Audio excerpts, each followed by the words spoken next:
live. Oh, we Everybody, let me live. tell you what happened. Since we live, let me tell you what happened. Yeah. Tell the people why you're late. Too many links. Too many No, links. it's not. Nah. Oh, sorry. For me. For You you. you Absolutely. was For you. you was so Reading focused on is conversational. Can I use don't them? have them. You don't need them. I got my degree from You don't Grambling. need Okay. No offense, Oh, I but ain't hear you. I'm breathing right now. Give me some water. I You feel killed the like whole. You killed everything. You killed the whole. We were trying to Killed be the prepared. I'm over here I sweating. killed the Killed vibe. the vibe. I really, I want to say before we get started, I apologize. Jimmy killed the vibe. Thank you so much, Jimmy. We It's so appreciate your many honesty. Thanks, vibes in Jimmy. here. So unprofessional. Very It's, unprofessional. it's so Yes, many vibes Jimmy. in here. I'm not going to say unprofessional, but what I am going to say is uh, disappointed. Disappointed.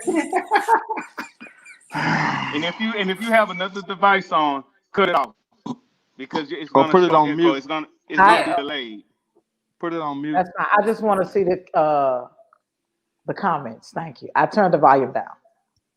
Yep. Is that okay? We live, baby. We live. We live. Now we Somebody have to said play catch. howdy We have to play catch up. GS. We have to play catch GS. up because Oh, of Jimmy. because of So Jimmy. thank you. Catch up. This is like real homecoming though. It is. No, I bet we will have a this ain't homecoming at the G, but This ain't we're gonna make it work. But I we can't would really have hear left. Calvin, and that's We probably Hey, would have hey, left you. pause. Come on, Corey. Get us going. Look at this fool here. Hello. Don't put that shirt down.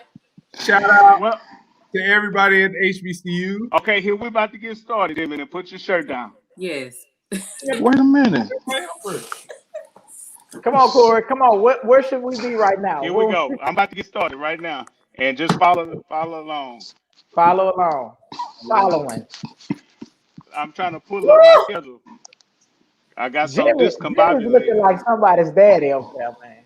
Jimmy over Jimmy over looking like his kids at homecoming. No. Mr. Steelio. I'll take all this abuse. I'll take it. You have no choice. Abuse. I don't have a choice. Jimmy, what did they call you as a drum major? Major or Jimmy? What? Major. Y'all don't address y'all drum majors as a certain No, title? No, drum they major, do that head now. drum major. That's stupid. We ain't do that. Oh. Head drum Look, I'm major. talking about Jimmy was Jimmy? we have our drum majors and Jimmy was head drum major. Here we Head go. drum major. Yeah. We're about to get started. Are y'all ready? In 5, Yes. 4. Simple things. Here action. we go. I've been on set, so I've been ready. Let's go. Hello out there, surviving Seattle. No, it's not even surviving Seattle anymore. Um, I'm messed up because of Bloopers. Jimmy. Jimmy. Everything tonight. Hello out there, surviving the podcast. This is Corey with Surviving the Podcast 2. No, it's not even 2. Yes, it is. Start It over. is too. Season 2. Hello, surviving. Come on, y'all. Hello. Hello, Hello. surviving. First of all, we're late because of Jimmy, so we're finna get back on. Good afternoon out there, podcast listeners. My name is Corey with Surviving the Podcast Season 2, All Things Corona. We have addressed everything Corona from the stimulus check to voting, government, and what we did touch on was homecoming. Most of us out there, we HBCU grads, so right now we're really, really struggling because we are without homecoming. So we had a part one, and part one got a bit out of hand and very long, but we didn't get to finish what we were going for. So we are back. And I'll let my group introduce themselves. Cheers. Trish. Why I gotta go first? Because We you're going in next to me. order. Now let's move. Oh. Well, the reason why he rushing everybody is because of Jimmy. That is true. So hey, man, I'm one mean teacher.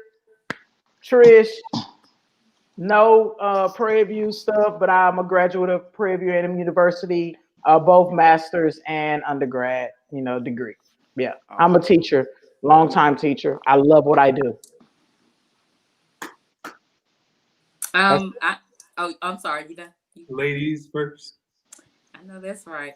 I'm Crystal Mayo, Prairie View A&M University, Marching Storm, clarinet. I was a section leader. I'm a member of Tau Beta Sigma and Delta Sigma Theta. I'm an artist. And I'm sensitive about my. And I'm very sensitive about it. At KMM Artwork, shout out to Corey for rocking my one of my designs. He, I love much that. love. I love that shirt. I love what I do. Band I'm Girls in Rock. oil and gas as well. My passion is real work and art. So yeah. Thank you. Cal. My name is Calvin. I'm from. Oh, not where I'm from. I attended Granite State University. Former alumnus, well, current alumni of the world famous Tiger Marching Band. Member of Kappa Kappa Psi, Kappa Alpha Psi. I also played the saxophone in the band. Go, Jimmy. I'm Jimmy R.O. Smith. I apologize again. My tardiness. I couldn't get my headphones right. What's going on? But we're here right now. I graduated from Prairie View A&M University. I was part of the Market Storm and stuff on the yard.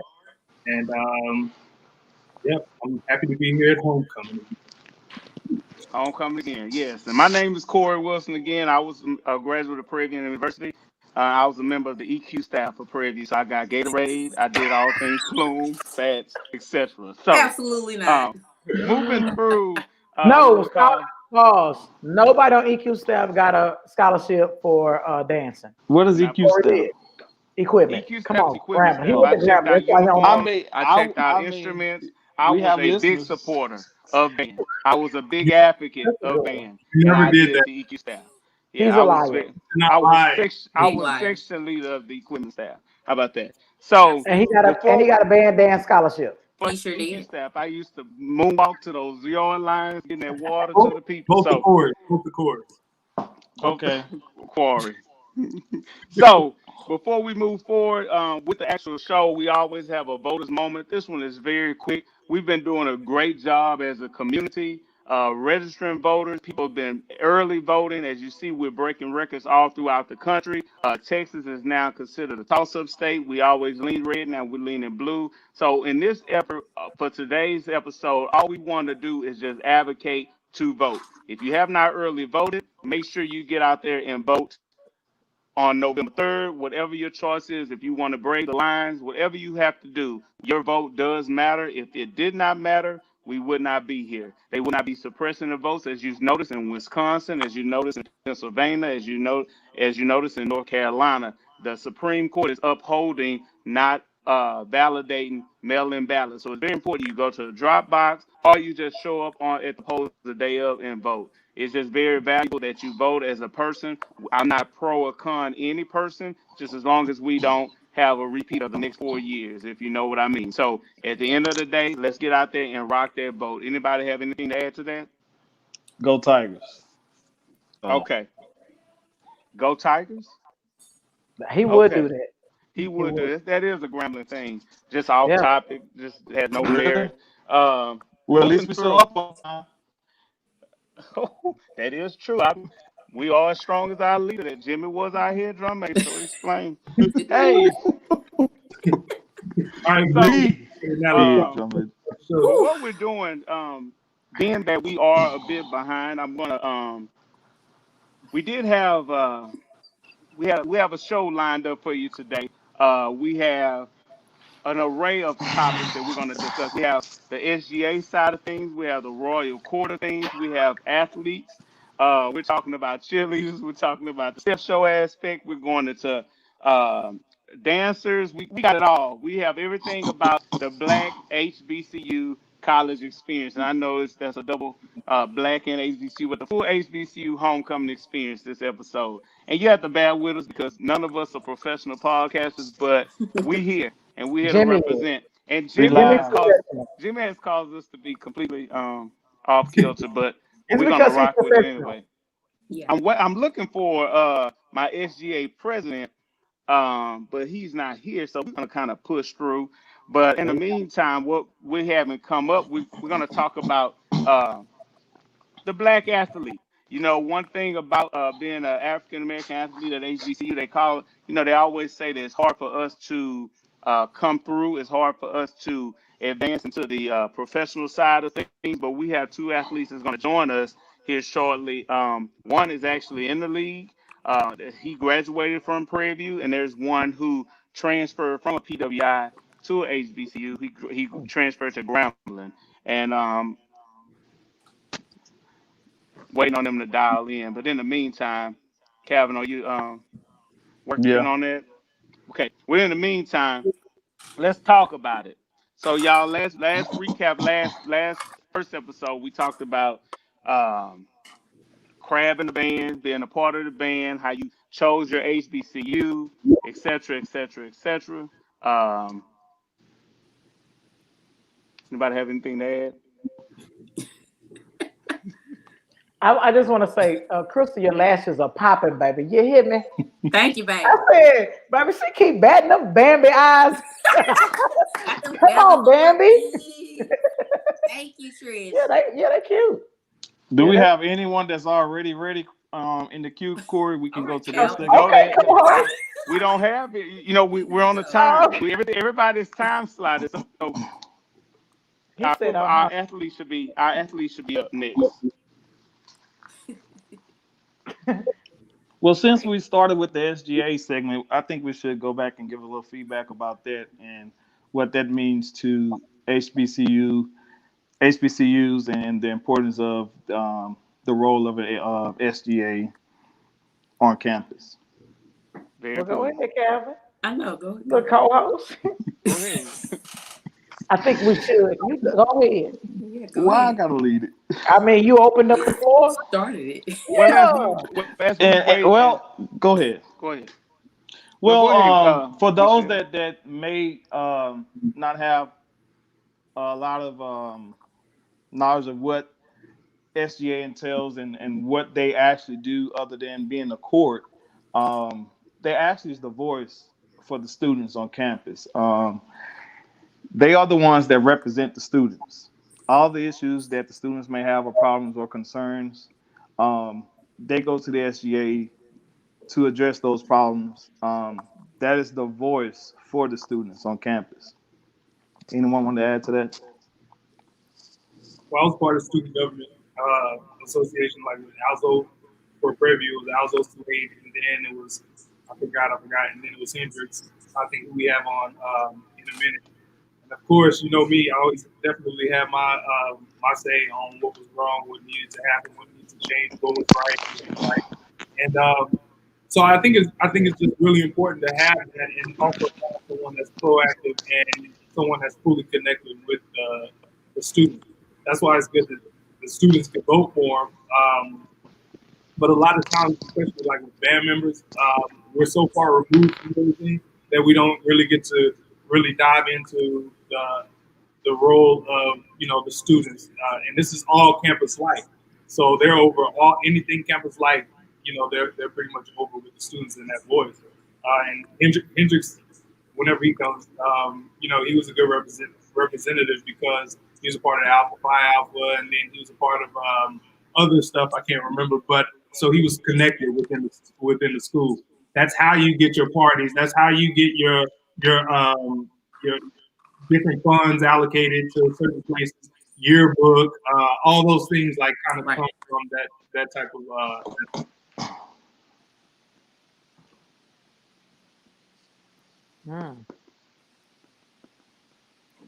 So okay. SGA. SGA. Athletes. Any questions in the chat room about the SGA? No. We have athletes but we're struggling. Stop it. Well, Do we have anyone yet, Corey? Yes. Devontae, can you hear me? Thank you, Tree. Yes. Devontae. Said y'all are funny. Tell them, hold on, we coming in. Then somebody said, coming in hot. With the twin. And Boo said, hey, family. Hey, Corey. Hey, Crystal. Hey, Jimmy. Hey. The athletes is ready? Yeah, tell they come. I'm loading them in now. All right. It was an overload. So many people came in that it shut me down. But we are Okay, live, athlete. right? Having some Well, I'm a former technical. athlete as well. I am a 1998 SWAC softball champion. Just throw that out there. Oh, really? Yes. Google me. What's one mean teacher? Nah, Hey, but I Latri- googled that and you came up. Latricia Williams. Uh, I googled that Instagram handle and you came up. Oh, wonderful. Yeah. That's her Instagram. Yeah. I mean, that's me. One mean teacher. One mean teacher. But I'm not mean at all. Just I'm not mean at all. now we would be doing this at homecoming. This right Y'all now. are doing it big time. Now we got technical difficulties. Thanks a lot. Can Jimmy. y'all hear me? Hey, listen, Mhm. we really don't need it. Yeah, we hear you. Got a bunch of big mouths over here. We can just go. We have one for sure. But I can't get into my settings. Okay. I would actually only take out one person. It would be Let me me, wouldn't it? Let me remove myself. Right. Yeah, you Then know, leave. Then leave. Hey, Well, Leslie, that bottom row is it. They could take over this They show. really can. well, here it is. So There we go. Go for it. this is homecoming for HBCUs is the biggest It's thing. not letting you bring him in? yeah. My system shut down. Hold on. Okay. Thanks. Y'all Go want ahead. That's because y'all went and called all these folks and they Don't ain't say that, adhere Trish. to the time. somebody I texted. Hey, happy birthday. Trish was the only baritone I was afraid of. You shouldn't have been. You shouldn't have been. That's me. Well, So we have a mellophone player, baritone, clarinet, saxophone, trombone. You got everybody covered. Yeah. Wood wins. Yep. Mhm. Brass, woodwind. Well, we don't have percussion. We should have had somebody. You don't need them. They're too arrogant. We would have kept this train going. Yeah, you'll be like, here they go. And then this is when I so made it to crazy. middle school, be like Jimmy. And then when I made it to middle school, it was like, oh, I got my Texas stories. What's up? That's how we talk. I know everybody on here understand how we exaggerate and elaborate on stories. Because if you're from Texas, everybody tell long stories. not just you. Yeah. No. You tell long stories too. I try to keep mine at a minimum now. Oh, now, yeah. Yeah. I've grown. I'm on the podcast. Let's go. Like whenever it starts, Yeah. Corey, It started, Jimmy. Corey, do we all need to Started, Jimmy. go out and come back in? No. It's just my system. The system overloaded. let's just keep Just keep doing your thing. Keep doing your thing. I'm Okay. about to bring them come on, in. Jimmy. We'll do it. Come on, Jimmy. Here's the thing. Homecoming. The biggest thing when I first saw Homecoming, it was Howard University. And that No. Really? was one No. of the biggest ones. And then He I was in middle school. He Howard. go from middle Oh, school. this is middle school. No. yep, I was young. See? My family went to Howard. I was trying to go. And then school days, everybody wanted to go to what was it, Mission College. Mission College. Mm-hmm. Everybody wanted to go, and then you find out that it was at Wasn't even- Spelman and Morehouse and Morehouse, Clark. And then A Different World, that was Hillman. Everybody still wear Hillman shirts. Now we have Grownish. I don't know that name of that college. That's okay. Yeah, it's all good. I don't know, but I feel like those shows and movies and Stomp the Yard and Drumline, those things are important because that's what I think Here we inspired go. me. Here we go. All right. What Thank up, you so boy? much. All right. Look, man, thank you for your patience, man, because we really were having some issues over here. I know I was, but thank you for joining us, Devontae. Want to go ahead and introduce yourself? Hello, everybody. My name is Devontae Kincaid. Grambling State University grad. Thanks for having me too. Yep. Appreciate it. Well, we want to talk about the athlete aspect of HBCU experience, and we know, you have a story to tell. I wanted to see if you want to just share a brief part of that story with the audience and let them know, what it's like playing for HBCU, that experience, etc.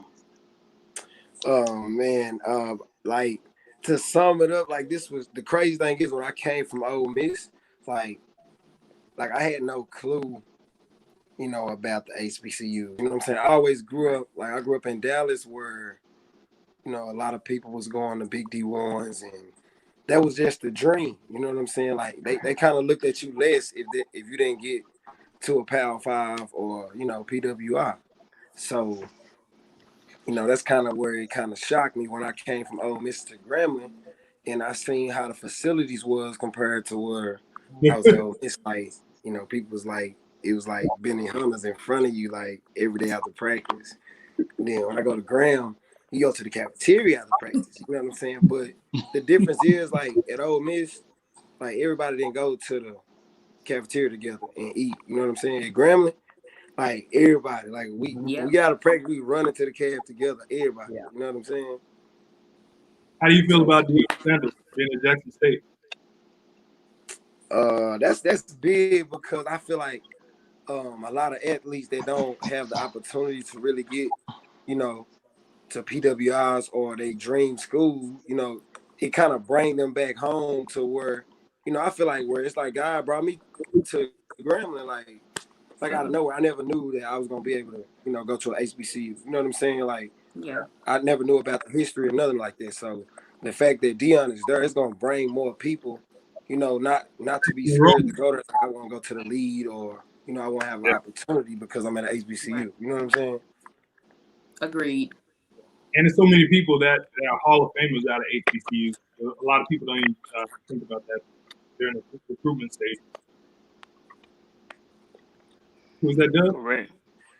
Yeah, I mean that It's kind of brought me between Prairie View. I ain't gonna lie, I was finna go to Prairie View. That's what's crazy. You know what I'm saying? Everybody from Dallas, like from Skyline, from where I went to high school, everybody went, to Prairie View. So when I chose Grambling, everybody back home was kind of, you know, upset at me a little bit. A lot of my coaches that went to Prairie View was upset, but It's you know, funny because at one point, Grambling was the school to go to because I'm from Dallas too, and well, Fort Worth, but uh, Grambling was like the school yeah, to go to because of the football.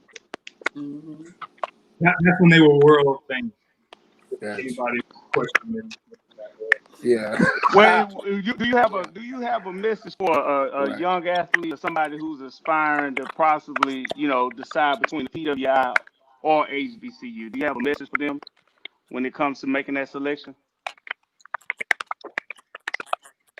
Yeah, I mean, I feel like, if it was up to me, what I'm saying, I'll try to, persuade every big time athlete to go to the HBCUs because, I feel like it'll bring more publicity, like for us ESPN, like it'll get more of our games, it'll get people more exposure, it'll get our culture more exposure. You know what I'm saying? Like I feel like, what I'm saying, it's kind of different. The whole culture is different. Like for me going to Ole Miss to Grambling, like I kind of didn't even want to go home. Like half of the times when I had breaks, I didn't want to go home. You know what I'm saying? But at Ole Miss, I was kind of ready to go home. I don't know why. It felt like something I was missing. You know what I'm saying? What was y'all's record when you were at Grambling? Like, were y'all actually winning? That means no.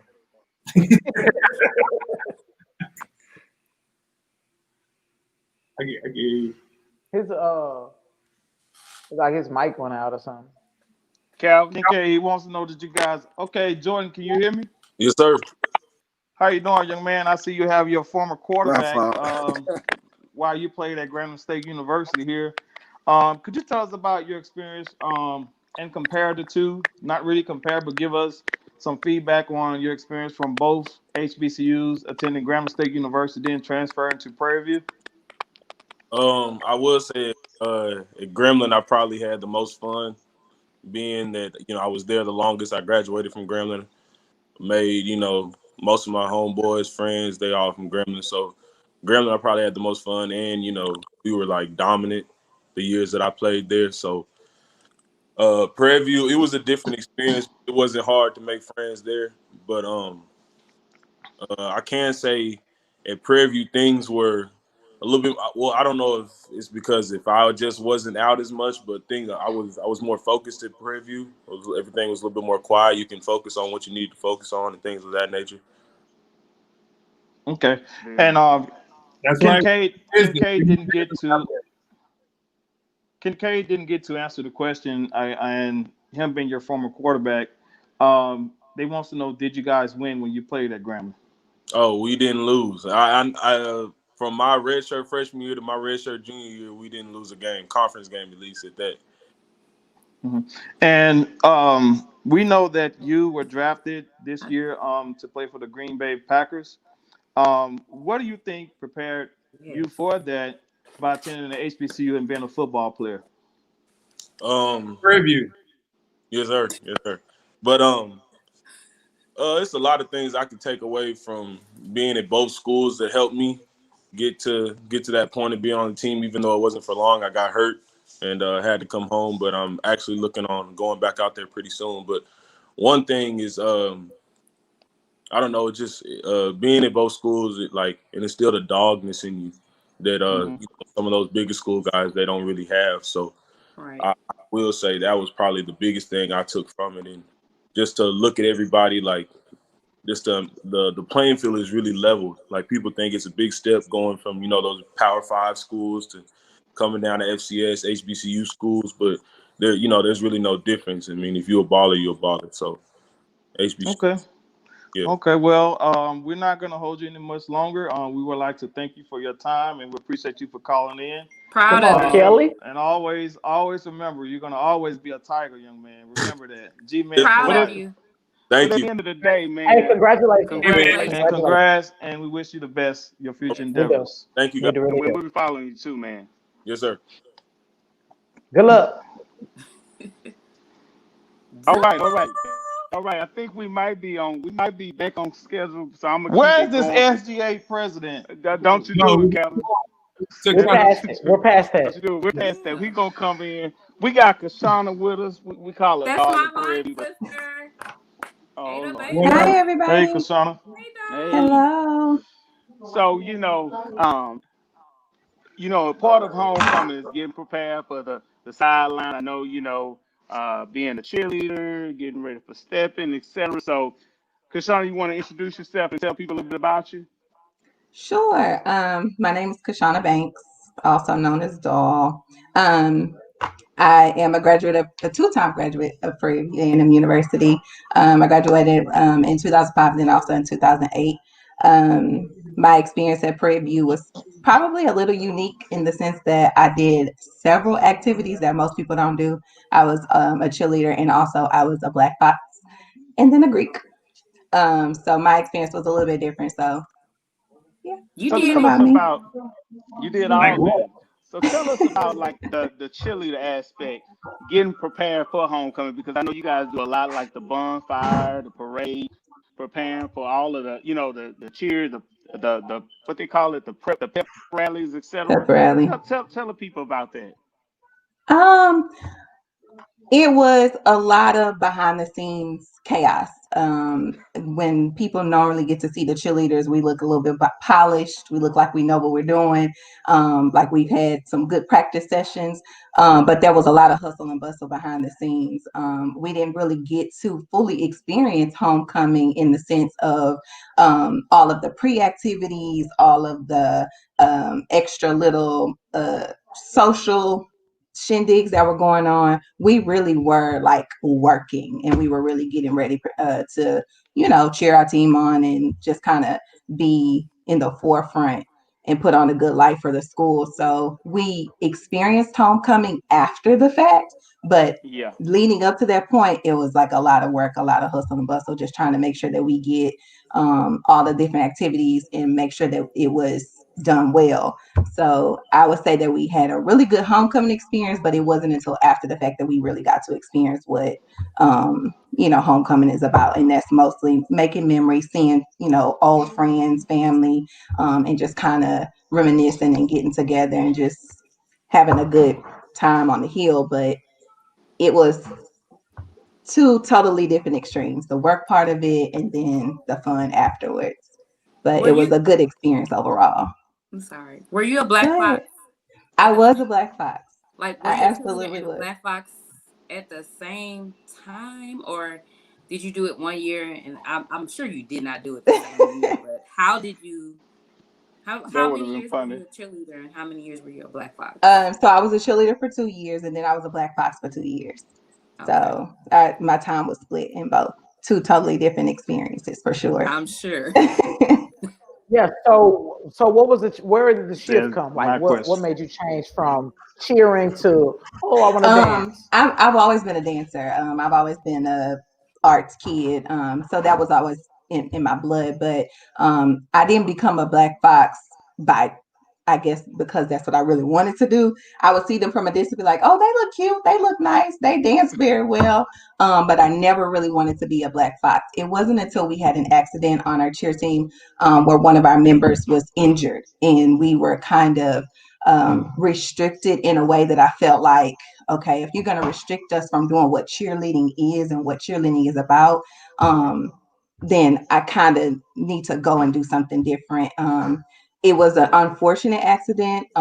It was something that nobody intended to happen, but when that accident happened, it kind of was, everything was shut down. And it was like, football doesn't get shut down when somebody has an injury or an accident. All the other sports don't. And it's kind of like you're taking away what we do well, which is the tumbling, the stunting, and all of the stuff that cheerleaders do. And they were taking that away from us. And so it was just like, I don't want to be restricted. I want to do something where I feel like I'm gonna be productive, and that's where Black Fox came in. Some of my classic dance ensemble sisters were like, "You're really good at dance. Like, try it." And I was just like, "You know what?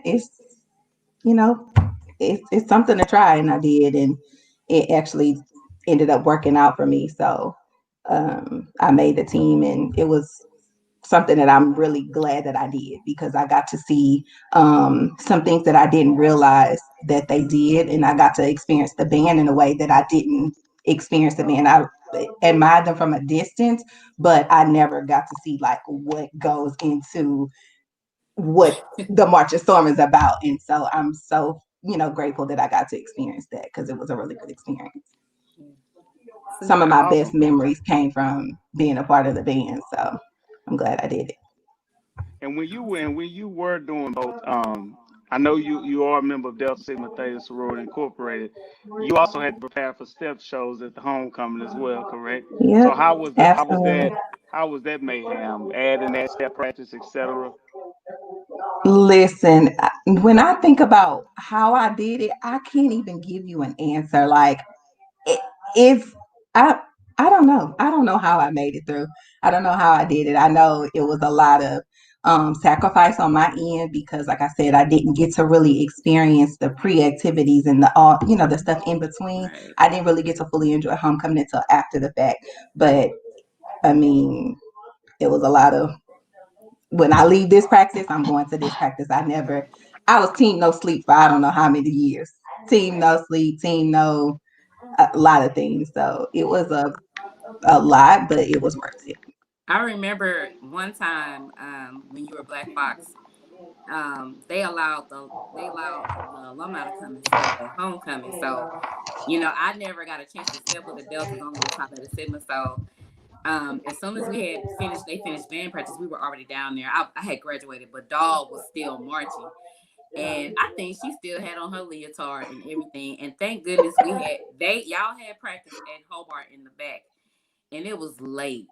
And Yes.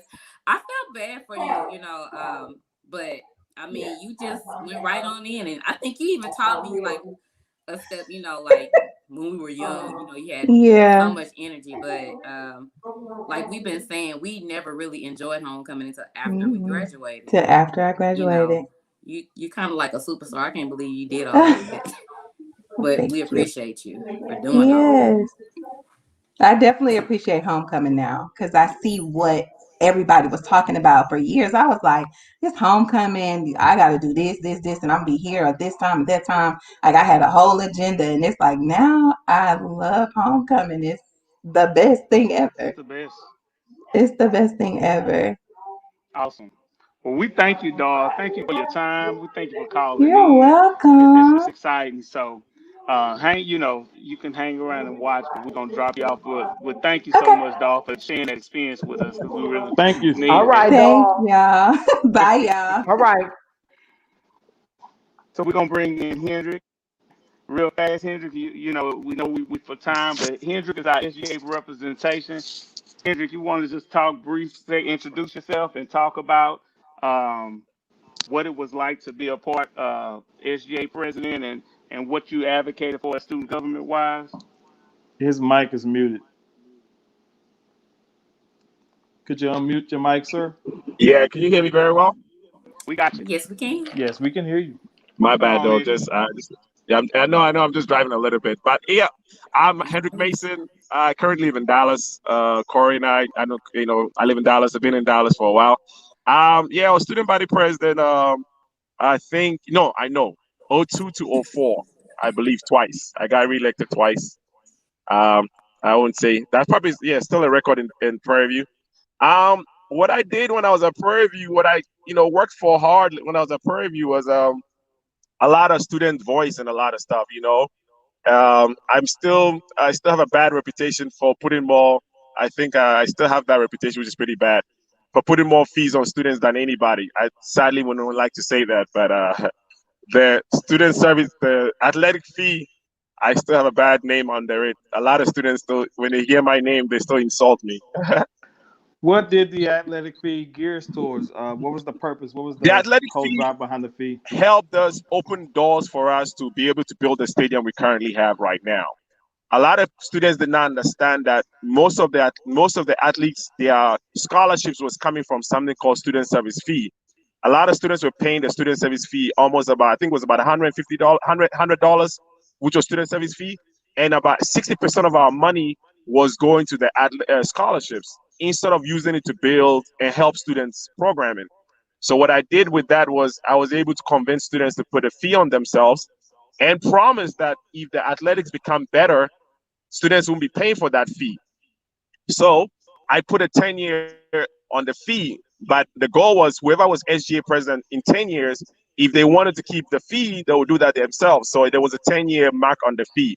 What it helped us was that it helped us start winning football games. We can then have enough money to look for better players, give students better scholarships and stuff like that. So that was the goal of the athletic fee.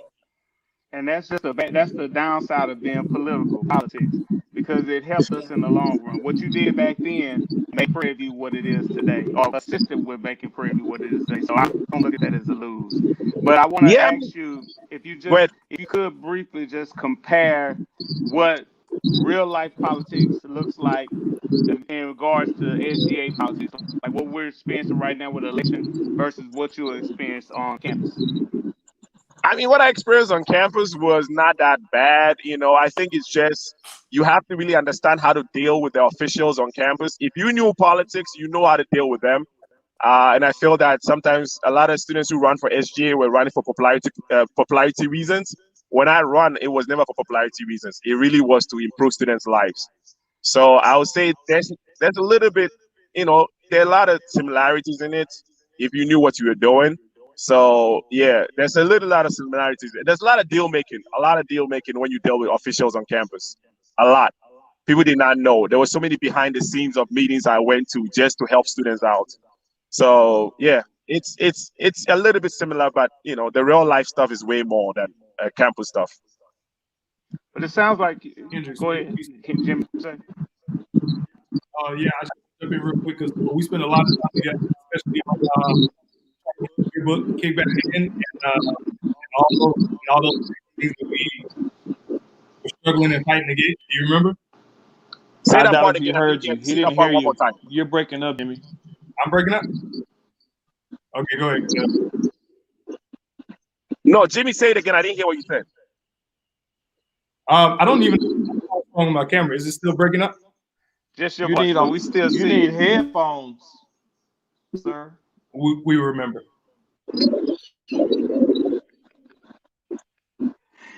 Well, Hendrick, we Corey, did want you to hear what thank he you, said? man. Yeah, we couldn't. He said he remembered you and him used to spend a lot of time together working on a few items that was really impactful to the university, and he brought Oh us yeah, up. We yeah, couldn't yeah. really hear him. Especially the Yeah. band. I remember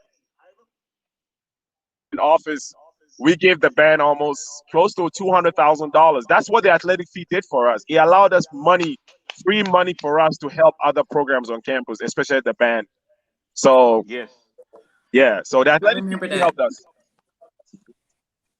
That's good We to know. I appreciate you. didn't I I didn't remember even that. I didn't even know that, and that's really important. I think that's an important aspect of it that I didn't even know that the SGA really advocated for students in a way that it can impact finances, it can impact fees, and when it comes to allotting funds for different programs. I think that's pretty awesome. So, Hendrick, I really, man, I appreciate you for dialing in. I know you're driving, but thank you so much for calling in with us, man, and we appreciate you, man. We're gonna drop you off right now and keep Yeah, moving. appreciate But it. thank you I'll so mic off. much. All right, cool. Okay. So we're gonna push through real fast. We're gonna bring in Dr. Tiffany M. Lloyd, former Miss Alcorn State University. Thank you and welcome for joining us right now. I feel like we Thank got you. our Hi, everybody. tribe. How are you? Hey, cuz. Hey, cousin Calvin. Thank y'all for How you having doing? me. Good. I see a lot of Prairie View and Crystal. Where did you go? Preview. Where did you go? One mean teacher. Everybody's PV except me. TV. Where did you go, Yeah, Corey? Prairie View. Oh my Prairie God. View. Okay. We Well, brought you All, on here to purple tell and us but gold. about. we're but, We but we're brought you on here to all tell us things. about the great Alcorn State University. Right. Yes, yes. So I'm sorry. I was laughing. What was your question? I'm sorry. I'm sorry. What was your question? I'm sorry. Who asked? Did somebody ask me a question? Corey. Kevin. Oh, Oh, okay. I'm what sorry. he was saying was tell us about the great Alcorn State University and tell from the aspect of being on the royal court as a former queen for the university and what kind of Oh, things you used to experience. Oh, okay. So, of course, you all know because all of you are in the SWAC that Alcorn is in Mississippi, in the middle of nowhere. We're in Lorman, Mississippi. So we pretty much just had each other. That's all that we had was each other. If you didn't have a car, you was pretty much stuck. And if you didn't have a car, you needed to be connected with somebody that did have a car.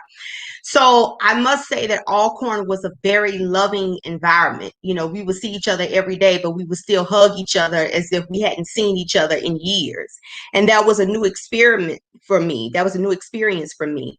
Um, Alcorn taught me about survival. I feel that if I could survive at Alcorn and then transitioning to graduate school at Southern University, if I could survive those two schools, then I could survive anywhere.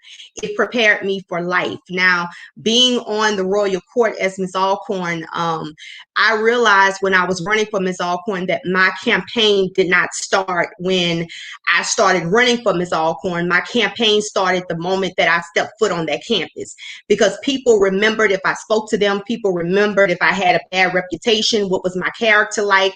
People remembered if you had a reputation out there with men, you know, how you treated them. People remembered, are you just speaking to me now because you want my vote? So I tell ladies all the time, your campaign doesn't start when you start running. It started the moment that you step foot on that campus. Now, representing Alcorn and as a campus queen is bar none because of the fact that when you look on television with the Miss Americas and the Miss Louisianas, the Miss Texas and all of that, you don't really see a fair representation of people of color. So the beautiful thing is being a Black college queen was that they're not going by my shape and my size, and they're not just going by a pretty face. They're going by your character, you know, your grades, how you carry yourself, poise.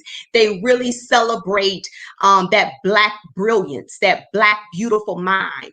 And so it's in what I love is that Ebony Magazine allowed us colored girls to have a platform and allowed us to shine when so many other avenues did not allow us to shine. You know, in that world, in the pageant world, in white America, they would tell us that a size 6 would be too big, you know? And so it's a beautiful thing when you look at campus queens from all walks of life, all shapes, all different colors. It's just a beautiful thing. So to be one of the top ambassadors of my university, it was a wonderful experience. Awesome. So would you say that there was anything, if anything, that prepared you to be Miss Alcorn State University before arriving to campus? Well, of course, being from Faraday, I was always in pageants and I was always on the court there. But it's a whole nother ball game when you're like a high school queen than trying to be on a college campus and being the queen. I knew when I got there that I wanted to be Miss Alcorn. That was a goal. Of course, we have cousin Janitra Thomas, who was Miss Alcorn back in the 90s, in 95. And it was just a goal of mine. I always wanted to be Miss Alcorn. And, I prayed about it, and I started campaigning early. I didn't wait until the campaign started. I started campaigning early. I was very intentional with how I carried myself, my reputation. I made sure my grades were intact. And I really, more than anything, I wanted to be a positive role model. And you can be a positive role model with or without that crown. But I also went into it knowing this, that there had to be somebody to win and somebody to lose. And it wasn't going to break me or kill me if I didn't. Now, would my feelings would have been hurt? Yeah, sure. But at that time, it was only two of us that was running, because at that time you had to have a 3.5 to run at Alcorn. And if you didn't have a 3.5, you were automatically eliminated. But the other young lady, we didn't run dirty campaigns. And I felt that even if I lost, Alcorn would have been in good hands with the young lady that was running against me. Unfortunately, it worked out in my favor. But I tell people all the time, it's going to be somebody that's going to win and it's going to be somebody that's going to lose. And so it wasn't, I think Black women, we have to understand that with or without a title or a crown, we're still queens. Okay, and one Amazing. last question, and we're gonna let you go. Your overall experience on Alcorn State University campus, how would you say that has prepared you for your everyday life now? Well, we being at Alcorn and again going on to Southern, of course, and I want to be careful with my words, but I got to be true to my words. That the beautiful thing about HBCUs is that it was created because there were no other avenues. See, we couldn't go to Notre Dame. That's why they have a Prairie View. We couldn't go to Alabama. That's why we got an Alcorn. We couldn't go to Syracuse. That's why we got the Savannah States. We couldn't go to Georgia Tech. That's why we got a Grambling. And so that's why we have the HBCUs. But to answer your question, we all have to be real that there are challenges at HBCUs. Of course, we're underserved, and sometimes the people that work there don't always give us the best service. But let me also say that happens any and everywhere, even at PWIs. But but we got to have a Absolutely. real honest conversation. We as Black people have to stop treating, because the customer is Black, that they'll just take whatever they give us. Because sometimes we treat our students as if the students need us. No, the student is the customer. If it wasn't for the students, if it wasn't for us enrolled at Prairie View, Grambling, Alcorn, Southern University, there would not be any doors open. So I think that we have to do a better job of how we treat our students. Therefore, our students would give more. Because if you look at these white institutions, if you go to LSU, they treat a tiger better than they do a human being. When you're building a $4 million home for a cat, okay, and you got people that are living in poverty in Baton Rouge. So, I just think that HBCUs is so powerful. It is so needed. But it is a very telling thing when we start out with over 200 HBCUs and now we're down to shy of 102. And we got a president in office and we don't know what's going to happen. So I think that we as graduates of HBCUs, it is our responsibility to treat it like a woman, treat it with care. Treat it like you don't want to lose it, because there are so many people that are waiting for the doors to be closed at these HBCUs. So That it taught me about survival. It taught me about survival, and it taught me of, I wanted to give back to my HBCUs. I wanted to be an advocate for my HBCUs. I think the HBCUs are doing better of educating our students about voting. But I must say, and I don't know about y'all's experience, when I was in school, we had people to come on campus and just say, hey, vote for me. But no one really took the time to tell me about the sacrifices that were made and why my vote is so important. It's not just about who's getting elected in the White House, but it's about, if you don't vote, what could happen to your house. So I think that we as HBCUs have to do a better job teaching our history and providing better customer service. But no way, if I had to do it all over again, I would go right back to Alcorn and go right back to an HBCU. They're much needed. Dr. Lord, we appreciate everything you just gave us. And Corey gonna have to bring you on for your own segment. Because you got a word. You got a word. Definitely. You do. I'm So ready. we're gonna call you back, Dr. Lord. But we Well, thank I'm you ready. for your time. We thank I'm you. ready. We Thank you appreciate so you. much. Thank you so much. Thank y'all for All right. having me. Thank you, Thank cuz. you. No problem. Bye. All All right. All right. right. Love you. Okay, so now we're getting into the There's a halftime lot of aspect of it, and we have, behind or in front of every great band, we have what we call the great dancers of the band. And so we have a great lineup with us. I know there's a bit more that's coming in, but I'd like you guys to introduce yourselves and what school you represent and where did you dance at. Anybody Natalie, can you go can go first. first. Anybody Anybody? can start. Okay. You can go Natalie. Can you You guys can go can you guys Natalie, hear me? Shankita, and Brittany. Okay. Yes. Oh, hey, Brittany. Hey girl. Okay, what's up Natalie, with you you, can Oh, Natalie? okay. go Natalie. What do y'all say? Because I was trying to come in. Whatever you feel. Just it could be Yeah. quick and Just to the introduce point. yourself. Tell us Oh, who okay. you are. Okay, cool. So my name is Natalie. I am a graduate of Prairie View A&M University. I am from Houston, and I currently live in Atlanta. Awesome.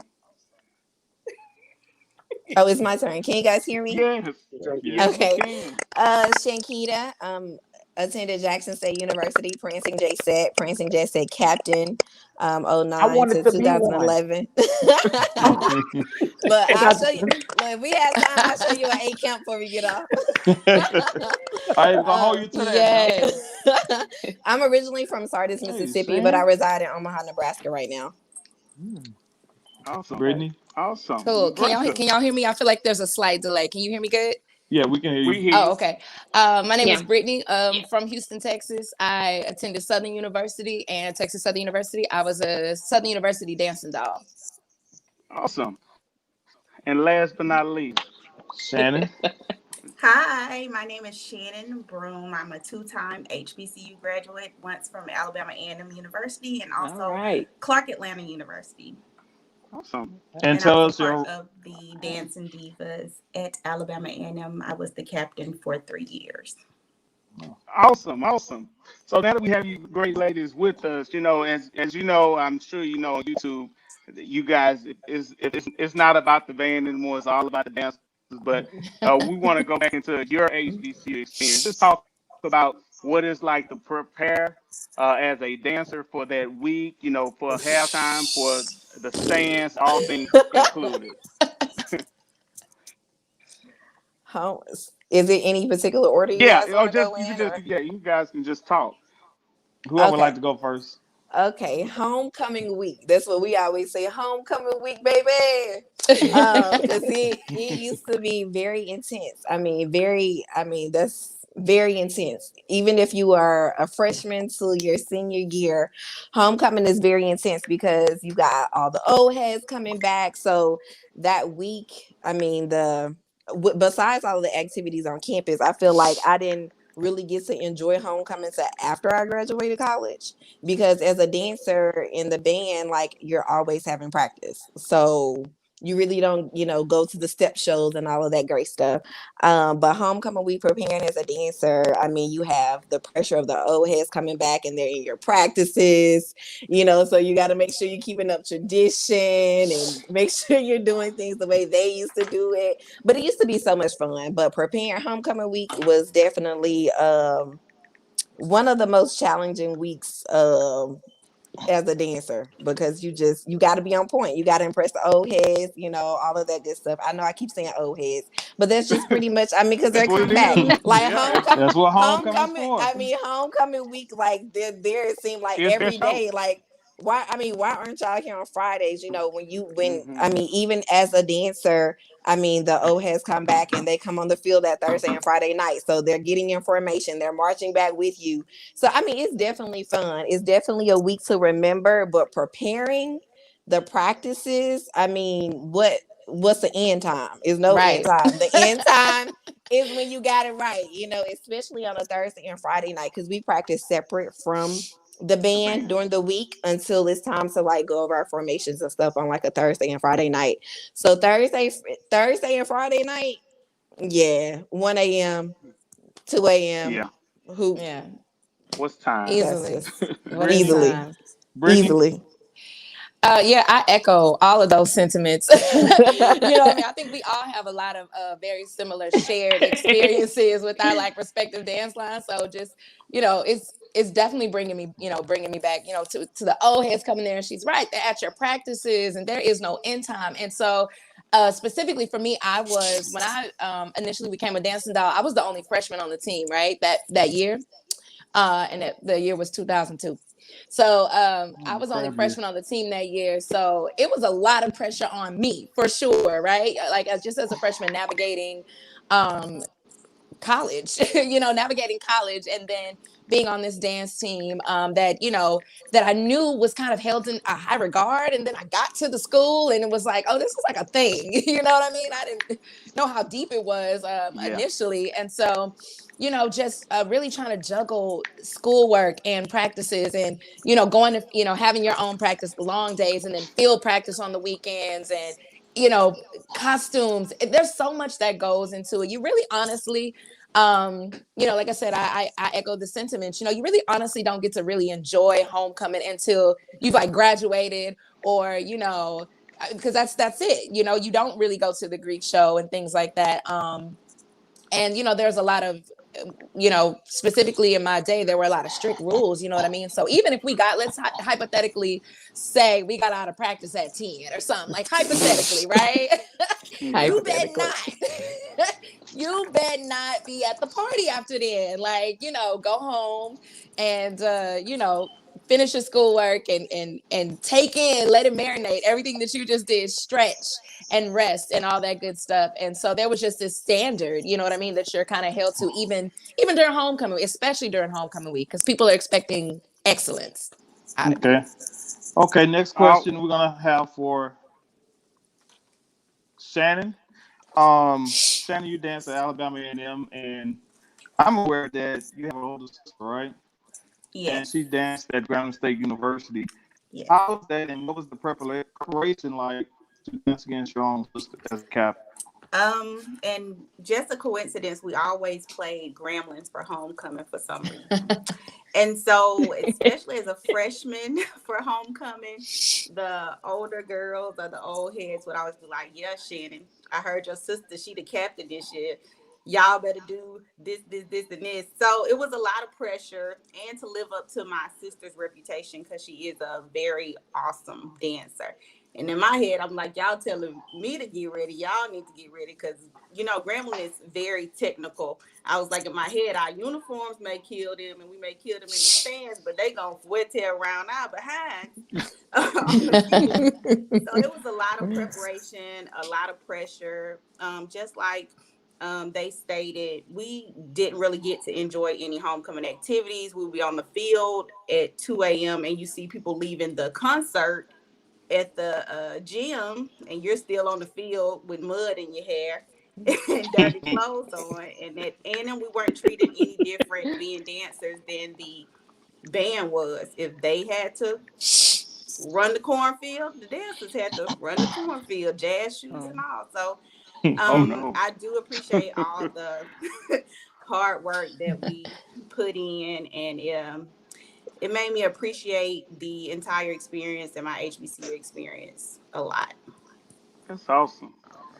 Natalie, tell us a little bit how was it being a dancer as Yes, well as you can hear me. we can hear you fine.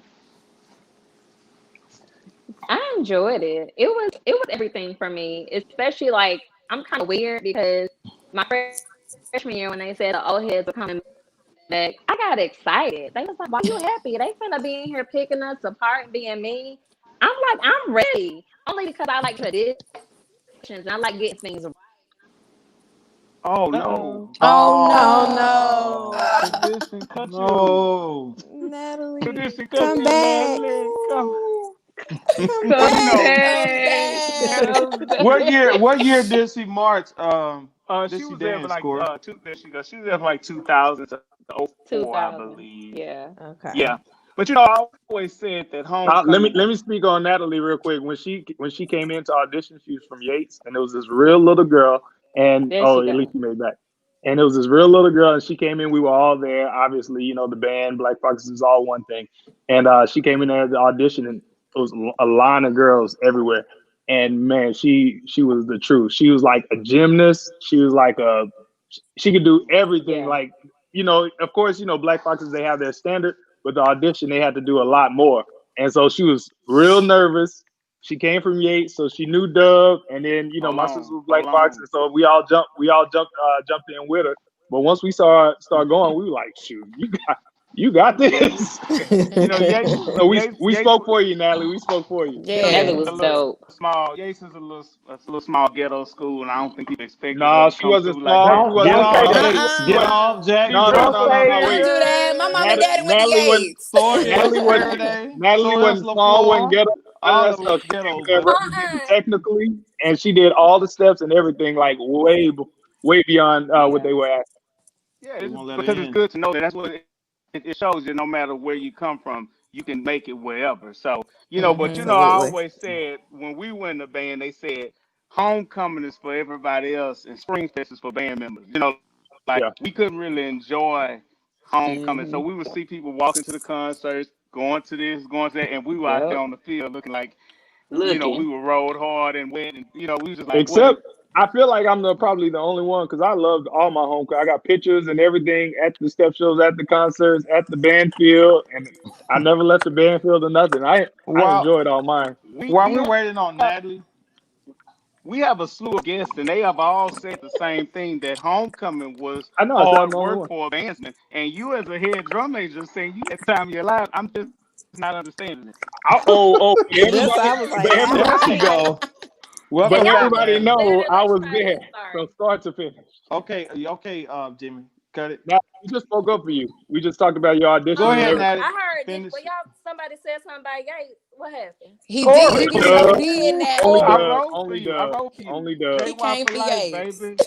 J-Y for life, He, baby. he he forgot about Debbie He Allen, did. Felicia He Rashad. He did. forgot about First of all of Right. all, I them. I'm was a like, where's my graduate. mama Yeah, and First of daddy all, went to I'm a Yates? graduate. yeah, I'm a exactly. graduate of Jack Yates High School. I'm a product of Yates High School. Now I Yes, So made it indeed. out, everybody, so I'm everybody on supporting here her. just told you didn't Y'all represent trying to Yates y'all, but y'all well. trying to defend Well, the non-factor. wait, in defense to Corey, the reason why I said don't say ghetto because the last time you said ghetto, you would get messages like you don't do Ooh. our school like this. So I was like, Good. don't say ghetto. Don't say Okay, ghetto. guys. We're gonna let Natalie finish. Calvin, don't do that. Don't do that. Do not do Calvin, that. Natalie. somebody mute Calvin. All right, Yeah, Natalie, finish what you were Natalie, come saying. on, finish your section. No, but Oh, I Natalie. appreciate Oh, Natalie. I'm not with y'all. But I appreciated the old heads coming back. It was definitely an experience with them coming back. But I like traditions. I think traditions should be kept. So I Yeah. was totally okay with that. I did not I wasn't able to enjoy any of the homecoming festivities until after graduation. So I didn't really see what the hype was that my friends were experiencing. So until after graduation. Hmm. Hmm. So that's 9 people said they really did not Yeah. enjoy homecoming to after, and there's one person who said they would. In it to We win did it, not. basically. Team, what?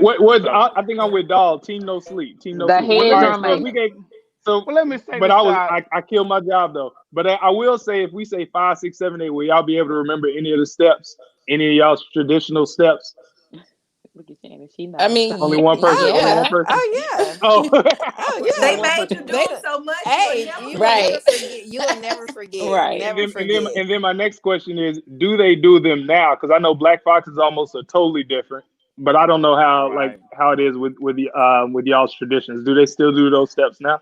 Oh yeah. I feel like um RO heads will probably like tear up Jackson State if the J sets didn't do get ready or didn't do salt and pepper or didn't pull up the ramp like that. That would never not happen. I just love tradition. We just What love about the tradition. dolls? Yeah, I mean, they're definitely same. There are definitely so many traditions that what I loved about the dolls was they were all about tradition, right? They wanted to like create their own thing, and then we just kind of stick with it. So I love where they've evolved to, though. There is like there's so much more that they do now, just kind of the younger generation of dancers that have just brought their own thing to it, but it's still very like traditional dolls, right? So when people say traditional and talking about the dolls, I love that there's a thing that they mean when they say that, you know what I mean? Versus just kind of like, oh, being technical dancers. And I think across the board, I mean, we can all say that we've all been technical dancers and well trained and did our jobs really well. But I always love the fact that they keep with tradition but add their own flavor to it, so that you can kind of see the evolution with different eras. And my last question, is there a certain look? Because I know when we first came in, like it was always something going on about the Black Foxes, like, oh, you got to be tall, you got to be this, you got to be that. And I know with the Dancing Dolls, y'all were famous for what was supposed to be y'all's look, huh? I was considered too thick on my bottom half. So then to be that dancer, you were like, oh, you got to be thick, to do this. No, I was considered too thick. Like they wanted me to lose, and I was tiny back then, but they wanted me to lose a significant amount of weight to meet their standards. And as soon as I became captain, it was like all of a sudden we had the thick line. Like I think like Alcorn, they used to have like really thick girls with the heavy bottom, and them started getting thick girls. We like the honeybees. Not that thick. Not that thick. Oh. Come You on. and these honeybees. You love those honeybees. Y'all, he been Jimmy got a crush on the honeybees. We do. And let me too. Jimmy got a crush on the honeybees. I don't like Alabama State, period. We know you don't. He wants I just want to say one thing. I think the reason why I'm glad that the honeybees are getting their shine, and girls like the honeybees is because it was so long that exactly everything you just said. That's how it was. It was like my sister Natalie, all of them was like checking what they were eating and everything, like because it was that strict. And then I think most of those dance teams are, and even when my sister like went to Rockets and stuff like that, like it was even worse than that. Like Brittany did the Rockets, it was even worse than that. And so that's why I like that these girls are like getting their love, and they're actually good. So it's a lot of things that goes against what the norms and the traditions are. Yeah, I I agree with that. I really Yeah. agree with that, Jimmy, because you're right. I like your sister went from dancing doll, and my very next dance team was the NBA, right? Was the Rockets. So it was, and I feel like I had it worse. So I think that and I just remember as a 18, 19, 20-year-old matriculating through that, just like body image issues, right? Yeah. Even though there was a look, and you sometimes, because they're so strict and you hear so many things, no matter how you look, that it's easy to really get into your own head and always feel like you're not good enough, right? So I agree with you. I'm glad that just like they're embracing different body types, different looks that should be embraced. Yeah. And it's someone in the definitely comments. evolved. And it's someone in the comments that we went to school with, Ayana. She's saying she didn't even get a third year because the professor said she was too thick. So so that is the thing. I remember that. That is the thing. We were a part of our audition process. We would have body cuts. And even if you made the team, we had weight cuts during so if it was a certain uniform we were wearing, we ran 2 miles every day. So whenever we would do our weekly check-ins, and even as a freshman, I remember coming in and I thought I was small, but everybody that was my height, I'm only 5'3". I was thick for my height, apparently. Like, Miss Rather, she need to lose weight. I'm like, where? Like, okay. So then it's definitely. Off of that, my question is: athletes also have weigh-ins, and they have to like maintain a certain weight. So, is it fair across the board that you guys have to too, or is it still discrimination? Because like it's not just girls should weight. be different. You can. It's not just weight; it's body type. But still, if you wear a certain uniform, because at one point our uniforms were little to nothing that we were wearing. If you had the slightest piece little of roll fall out, either you gonna wrap your stomach in saran wrap with some Abilene for the next week to the game, Abilene. and you tried on right Easy. before, She took me and back. you don't meet the requirements of, say, your advisor at the time or Yep. captain, then you were holding the bags that week. Yep. And we were Hmm. gonna Hold rearrange That's the tough. board. wait, holding the bags. Yeah, That's you carry. intense. You got to carry Pass the the lip bags. gloss and the weave brush. Mm-hmm. Yep, in the water, pass out the Gatorades. Yeah. Even if Dang. you I, were Y'all maybe the best real with it. dancer on the team, Wow. you didn't meet weight that week. Mm. It's intense. That, It's not that's fair. It's I'm not just right. glad. I'm glad y'all Mm-mm. shed light on that. When we came through in the band in our era, we didn't have like the YouTube and everything. Like we didn't know. Like when we marched in the stadium, that was our first time actually getting to see the band. But now, with technology as advanced, we can actually see some of you guys. We've seen a lot of you guys on camera and stuff now. How do you guys feel about that? Like Mhm. the YouTube era and being a part of the band and getting ready for homecoming. Do you think it takes that aspect away from you guys or? I'm I almost glad that there wasn't YouTube stuff like that. I feel two ways. On one hand, I kind of feel like there's so much pressure already, right? And then there's mm-hmm. this added pressure because people are having their phones out and they're picking everything apart even more, right? And so you have to read comments and there's a whole nother element Mm-hmm. added to it. So I'm almost glad that like in '02 wasn't nobody like Band you heads was know, Yeah. bad enough. it was Whatever bad Yeah. band enough, head was See, part bad of enough. it, part of it, I would have wanted that, but the other, like, because I like the fact that they're able to see a little bit more. But the picking apart, like reading some of the comments, it's Yeah. so much easier to sit back and nitpick because you're not out there. Yeah. You know what I It's mean? So it's that part horrible. I don't like.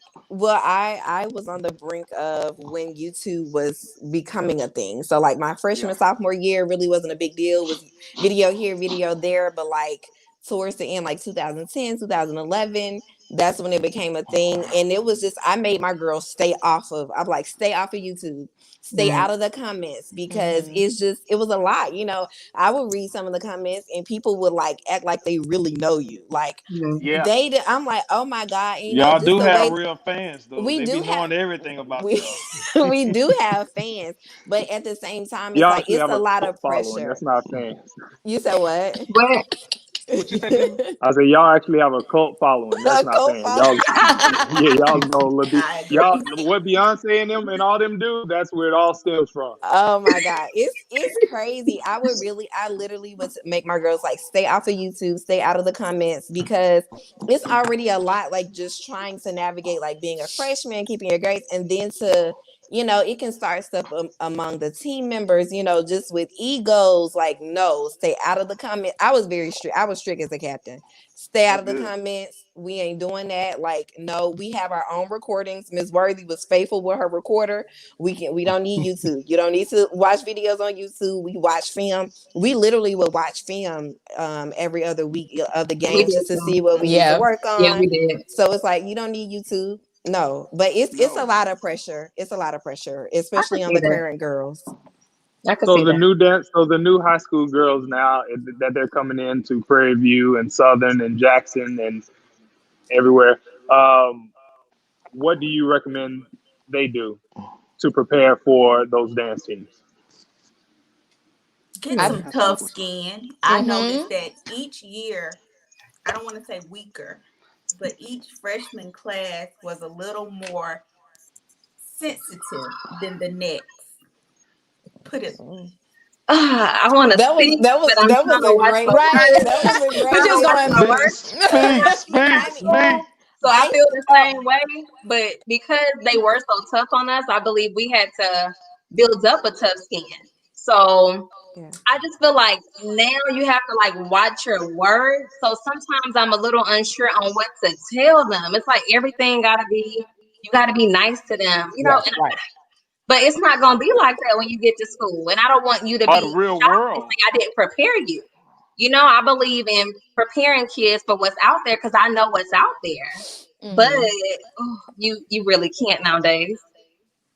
Yeah. Yeah, it's Right. a slippery slope now. You like, I don't know what to say. What's going to be taken as discrimination? What's going to be taken as disrespectful? What's going to hurt somebody's feelings? And you Right. just have to be so much more cognizant now, especially with social media. So you know, it's really hard to give advice Yeah. as far as preparing. I guess it depends on what aspect. If we're talking about dance, of course, you know, there's so many things to do, get into classes. And that's the beautiful Stretch. part of social media and YouTube and everything. You can really follow along with videos and kind of learn certain things and see trends and standards and what they're doing and what they're kind of working on, and really prepare yourself that way dance wise. But anything else is so difficult in 2020, you know.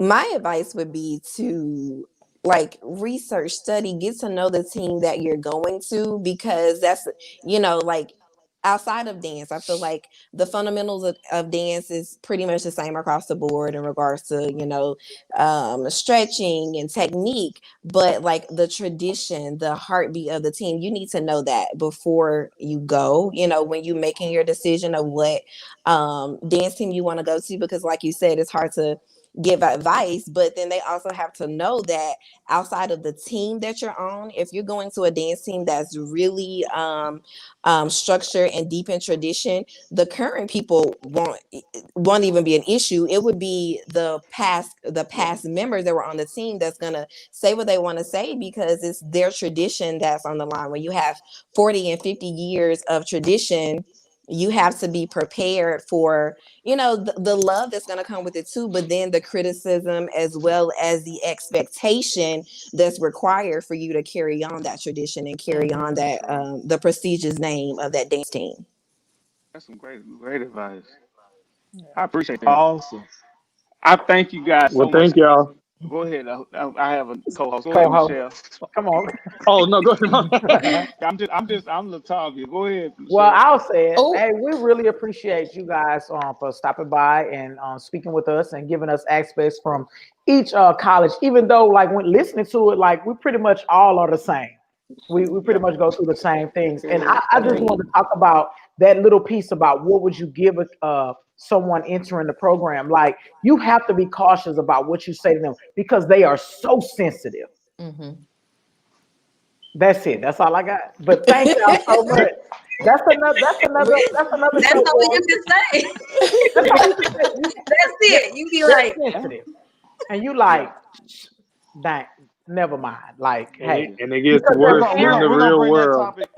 Trish, we'll bring that topic back up in the band Don't segment. don't stop me. Amen. Don't but we stop me. need that topic because We need Corey. That's another episode. That's It another. is. Hey, It's ladies, we're sensitivity. gonna invite you guys back For to the speak on episode, that please because Because do, you that know, is an please do, episode. it please is. and do. also what's really big in the HBCU craze is the dance aspect. Like Jimmy's touched on, the Yep. Beyonce doing the homecoming, and it really opened up the whole floodgates of the J sets, the dancing dolls, and the divas, and all the slew of HBCU, not just SWAC. The MEAC has dancers too, and so Mm-hmm. a lot of Yeah. people really are intrigued. Like Jimmy said, it The can be kind of honeybees. a cult, if you will, but it's also good to know that people follow the tradition and they follow you guys. And I know it's a double-edged sword. Like I said, I'm old. Don't look it, Yeah. but I'm old, and I remember you, Shinketa, when you actually danced and you was a captain, and it was really fresh at that time, and we was glued. We was like, man, they so good, because when we were in school, we didn't have that, so we didn't get to see you guys every year and all that, but to see what you guys went through and stuff, I think that was pretty dope. Well, I Before we go, always follow Jackson State because I wanted to be a J set. we have Listen, one Come question on from the now. I'm gonna teach audience. you an 8 count. I'm gonna teach you an 8 count. Before I'm you guys ready. go, Me before you too. guys Calvin, Teach go, me too. we I have Calvin, one got you. question from the audience, and it no, says, Calvin. We, That's another show. We we, had we're just already not said we're answer. not answering that. We're not answering that. it. We already. Thank you, ladies, so much. We're gonna bring y'all back. We're gonna bring Thank you y'all Yeah. guys back. for Thank thank you for y'all. All having right. us. Good Thank Bye, night. y'all. Good y'all. night. Bye, Good y'all. Bye. night. Good Bye, night. guys. Calvin, we be on time. Calvin, we playing. Negro, we ain't on no time. We It's ain't a Well, on no question from drum, the time. our audience. drum majors, go ahead. Drum majors, go ahead. Start Oh, calling in. oh, What's up, TV Al? Wait till this desk show drum over. We're gonna keep it in line right now. Oh, TVS okay. desk drum major. Hey, I'm leaving the group thread. I'm telling you now. I'm I'm leaving. I'm. This is my last episode, and I host the thing. So, uh, Yeah. Now introducing. our drum majors, go ahead. We had Earl from FAMU. We had Avery from Jackson State. Um, go ahead and Come on in, Avery. Woohoo! Some hitters. Come on, J5. Right. I want to Welcome. be one of them too. I want to be Before one of them too. you want to be everything, Trish. We waiting I on was all things J State. What's up, y'all? Somebody Good, everybody. somebody Real turn quick their though. phone down or something. You can hear it. That's me. My bad. Yeah, it's Hey, okay, Earl the Pearl. It's Come okay. on, Earl the Okay, Pearl. Earl. I'm Y'all just know Earl the I'm glad. old, Pearl. man. I normally I'm Hey, sleepy. That's look. all right, Earl. But it's That's all all right, good. Earl. I'm glad y'all Thank didn't have y'all. us on right after Dr. Lloyd, because she was talking. Oh yeah. She Dr. was Lloyd talking. she was tough. Hey, Dr. I Lloyd was don't. Hey, heavy. Corey, I don't know if you saw me, but I was over here. I saw you. I saw you backstage. I said, man, No, I was I feeling Dr. said, Lloyd. I I was feeling was her. because she had a whole message because it went deeper. It's layers to this thing. And I think people Hmm. always understand like, oh, And HBCU, whatever, but I it's a lot more to it. definitely, I'm Yeah. with her Oh on yeah. that whole customer service. I mean, understanding that the student is a customer. I've been saying that for the longest. And when she said that, it resonated so much. Oh I yeah. was like, come on, Dr. Lloyd. No doubt. No doubt. Well, I So got one so big. we're talking about homecoming right now. So tell us about how y'all got prepared for homecoming. First of all, Oh explain man. who you are and who you are and what did Right. you purpose you Yeah. served in Oh, the okay. band as Beyonce. well. There we go. Got my Here both my we go. brothers. So Come on. I'm Avery Sanders from Decatur, Georgia. RDO 2006. Trump Okay. Funk 2006. DMJ 2007, 2008. Head Drum Major 2009, 10, and 11. Yes, I was with Damn. Shankita. All three of her years as head J set. Shout out to Miss Shankita. I love you, girl. Yeah. that was my girl. Like we was together, and we had a real good time. But yeah, that's me. Next. Well, it's on me. What's up, y'all? Earl. Earl Yeah. Kimbrough, FAMU fall 2000, trombone, drum major 2004, 2005. I mean, I don't know. We doing RDO. Yeah, I'm do that. Just KK do you. Psy, what else? With all that good stuff. And yeah, Yo. man, doing Noops. Yeah, one time for the Noops, all that good stuff, man. But just happy to be here. My LB hit me up. Yo. You know what I'm 03. saying? Don't forget that. Spring '03, you know how we do. Let's go, Lou. Louis. Lou, buffering over there. Wait, I want to go back to Earl the Pearl saying he old, he's sleeping. I'm older than him. Hey, Earl the Pearl There you writing go. a document right now, a dissertation. So he be up early and going to sleep Awesome. late. Well, yeah, you Hey got Earl, it. You how got it. how how, how would you feel if Prairie View played FAMU back then? Oh man, it would be great. You know what I'm saying? I'm one of those people who never disliked other universities, especially the Right. SWAC, because we always saw the MEAC. So whenever we played anybody from the SWAC, it was great. It is what it was. Right. Two different styles, but that means you're getting a different look. Now with the Honda Battle of the Bands, people get to see those different things. But Yeah. back in the Yes. day, Yeah, you got to true. catch that game. You got to catch that Jackson State, Tennessee State game in Atlanta. I don't know if y'all remember those, or Hmm. FAMU Southern, or whatever it used to be. You might never see Prairie View. So I would have loved it. That would have been a great We were the trip too. best kept secret in the SWAC. Hey, so how did y'all get prepared for homecoming? How was that like? What did that look like at FAMU, and what did that look like at Jackson State? You want to go first? Yeah, we can Seniority. start with Avery. Oh, I mean, hey, Man. it's much like everybody else said. Homecoming was crazy. And especially with the band. We didn't get to see. I mean, you didn't. Everybody's already said it, I've heard it already, but you didn't get to experience homecoming until you was alumni. We was practicing that Saturday, that Sunday, maybe. You know what I mean? And we doing two practices a day. If there's concerts or there's different things, we might have performances. I know we had a snake walk type thing on Friday. So that means not only practice, but we had a performance in the middle of the day. There was convocation on Friday morning. Mhm. It was just a big ball of all this and parades. You just going all day, and then you wake So up and it's question, because everybody keeps saying that. So after practice, because practice obviously ends, everybody went home and went to sleep. I mean, do we back back when, when I was in the band, practice might end 11. You know what I mean? And that's after the 3:35 practice. You know what I'm saying? Now, on a tradition that we used to have on the Friday night, the alumni would come back. So after practice, at the end, after we've done everything, we'd have a bring on where we all do the slow one and then we all come in and play some songs and then bring it off and do all of our stuff. If you ever seen our maneuvers or our performances, that's what we doing, the rattling and the fast moving, and the drum majors are doing all that stuff, and the splits and all that good stuff. But that could take literally another hour. Wow. So homecoming, practice ends, and everybody goes to sleep. I'll You tell better you. go. So at Prairie View, we didn't. I don't know what everybody's saying, but we did not go to sleep like that. We went from practice, and then we went to somebody's party, which was usually for us. It was like KK Side House or something like that. And then the next morning, you have the parade and the game, and everybody would be Great. sleepy, drunk, hungover, something like that for Well, that no, parade. The that parade was the happened. hardest thing. I'm So gonna tell I you don't. what I It's so did. crazy that people say I didn't He's enjoy telling homecoming because I'm you, like at Prairie View, bro. he's We telling you from his got it in experience. at Prairie View. We had He's telling fun. you from his experience, Jimmy. See, I had to go to No, sleep I'm comparing. because I had to be Okay. there. Yeah, You come know what on, I'm saying? Avery, give us your Well, experience. I am gonna go ahead and call out Jimmy, head drummer. How you enjoy homecoming? I'm gonna go ahead and I'm call you out. I've been listening to him like Exactly. I've been Call Get doing him, me it out, Avery. for bro. a minute. he was Call being me out. out, bro. Because I but definitely I marched held with my him. I position. never had so fun. for I us, definitely held my position down, but I can tell you where we were, what we were doing, and it was band members and everything. I guess maybe Crystal wasn't there, or whatever. But like after the practice, and we get out. It wasn't 11 o'clock that I we was get out. We get there. out It way wasn't later than fun, Jimmy.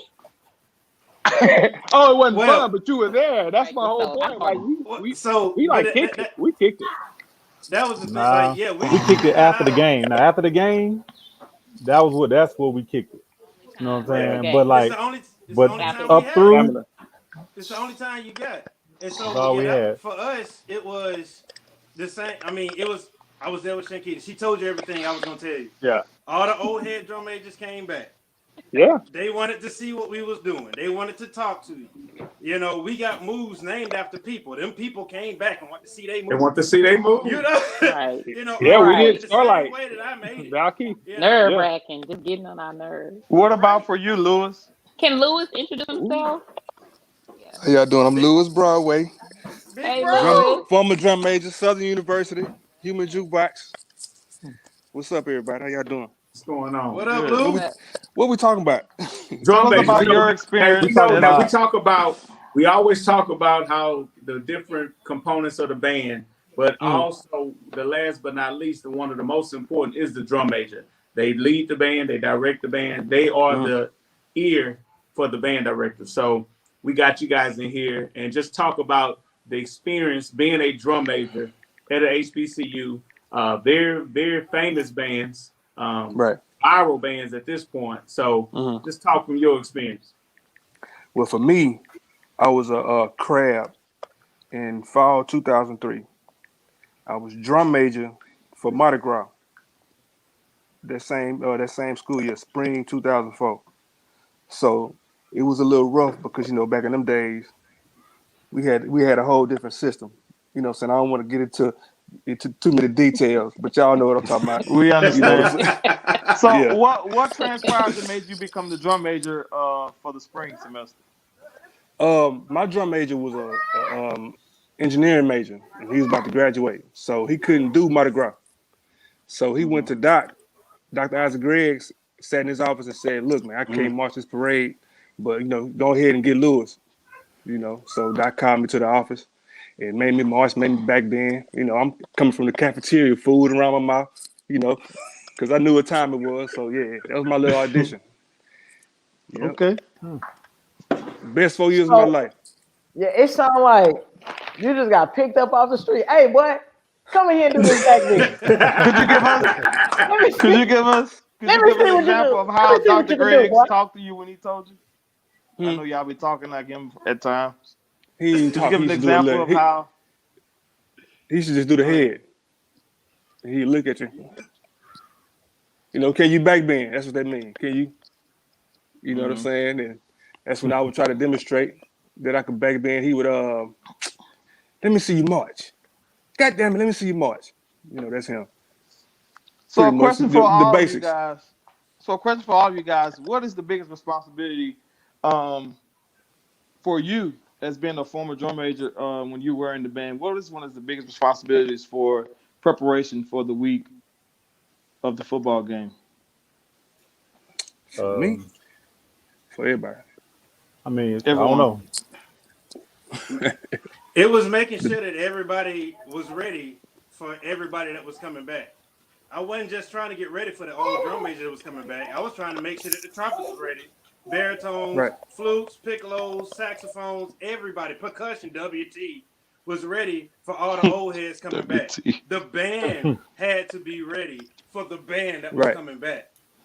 You know, I had to make sure of that. And that was my responsibility. Because if the band wasn't ready, they would still be looking at the head drum major. Why they not ready? What's wrong with them? Why they not doing what they supposed to be doing? You know? And so that was my biggest thing. And then at the same time, make sure that I was on point and my other 4 guys was on point. Right. I mean, very similar. You know, I wasn't the head, but you know, it was a bunch of us. It was 9 of us when I was marching. So we had to make sure not only were we tight, not only was the band tight, but was, you know, everything else ready to go, because the week goes by so fast. You know, by the time you think about it, it's already Wednesday. And you're like, dang, we got one more day of practice because that Friday is all the other stuff. So it was a focus on getting the band ready. Alumni coming back, you know, that the white to start getting hype. Everybody got their spirit shirts on. You know, our spirit shirts was there'll be a white shirt with stuff drawn all over it, you know, just all this stuff and bring on this and all that good stuff. So it was more so just being ready, just getting everybody ready to go, and we already was on that. So this is same old, same old. Hey, I'm curious, Earl, to know 9 drum majors. How did you all like try to look like one? Like 9? Yeah, we was notorious. It started when we made the squad. It started from the year previous band ball when they would announce the names and we all be lined up as a brand new group. And from there we went upstairs and we talked. And we already got on that same page. And then the spring practice, the head drum major might take the rookie drum majors and they'll work them out. And we getting worked out. The next thing you know, he called the squad and we all come together and we're working all summer. See, the key is we used to work to the point where we said we wanted to be season ready at band camp. And we call band camp like summer band camp with the high schoolers. And then by the first game, we want to be ready. We want to be homecoming ready by the first game. Okay. And we wanted to be for the classic ready by homecoming. So we are already on that type of, you know, trajectory as far as preparedness. We are so tight, and then we practice after practice sometimes. So I mean, you know, it had to happen sometimes. Like we'll be in practice rehearsing the band and doing all our drum major duties, and then after practice, you know, once everybody clear, you know, we out there. We out there. It's just us. And you know, back those were the real practices. You know, when no other voices but ours being heard, you know, and we going to this right. Don't leave to the right because the band we can't look bad in front of the band because the band gonna call us out. You know how our bands were. They'll be quick to say. You bet not. Oh, exactly. Hey, number 7. Hey, check number 7. Say,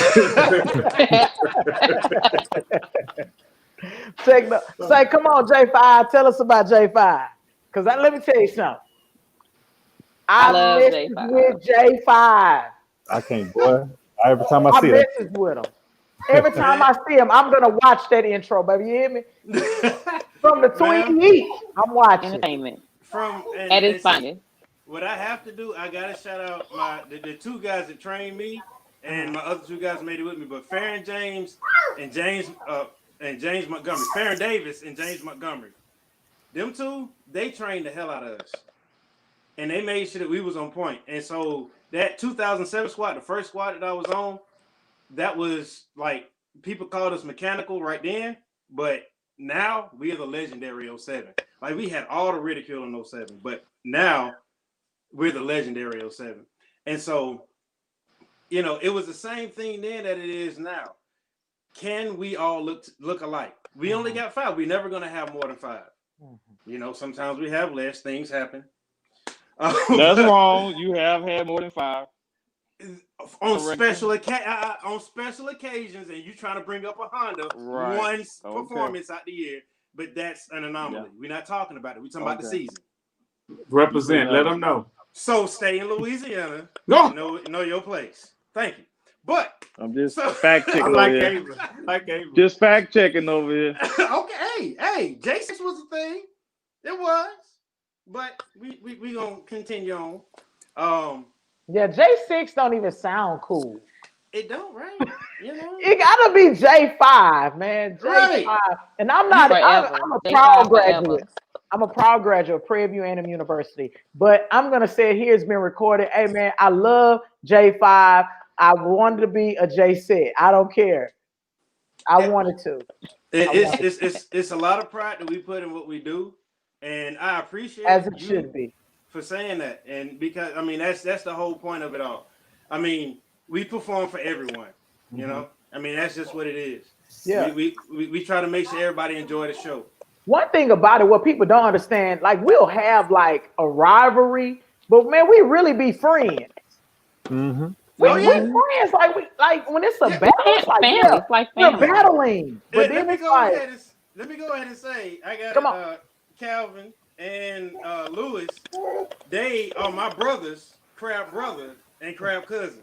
So Lewis Crab was my brother, and Calvin was my brother's Crab cousin at Grambling. But my brother went to Southern, of course. And so I know both of them, and I was happy to see Lewis' name on the lineup. I was like, oh shit, you know, he was at my trial.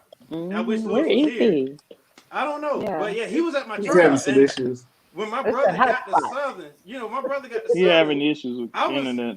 was looking at Lewis like, damn, that nigga marching. I mean, that man marching. Yeah. He marching like he up there. And but what a lot of people, and this is kind of a bomb right here. I wasn't even trying to be drum major when I got to Jackson State. I was trying to be a section leader, but I had my Crab brother told me he was nervous to go out, and I went out with him, and I ended up making it. Did he That's make how it? that happened. That's crazy. Ended up making it later, yeah. Ended up making it later, yeah. We have a But- question. We got a question. It says, why is it so difficult for women to become drum majors? Is it sexism involved in the selection process?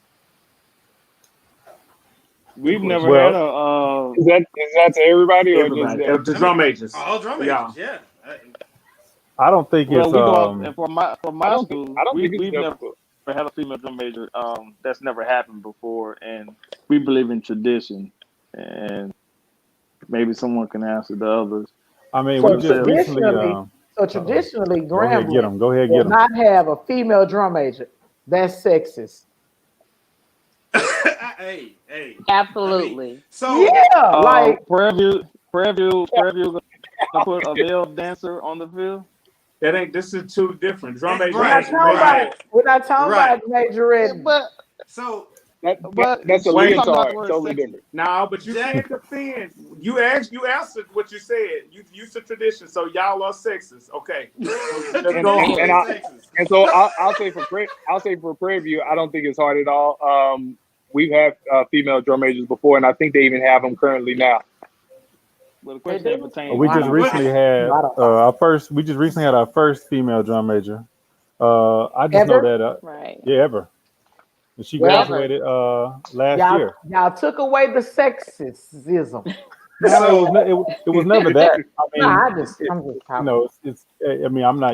I can't speak for Calvin. So out but of 10 people, well, wait a minute now. Now Jackson State ain't top 10. We know Jackson State has had 3 picks, but only 2 that performed. The third that was picked, she had difficulties and she couldn't fulfill the duties. But we've had 2 that finished seasons. Both of them were Piccolo players. It's and then was the a Piccolo third player too. So whoever asked that question, I know for a fact our band director, like he would match up girls. Like I've seen him match up Trish, I've seen him match up Crystal. These 2, even right here, like he'll match up girls on guys to like make them pull up. It was kind of like making a competition thing because a lot of times the mentality for men, the band is like very male driven.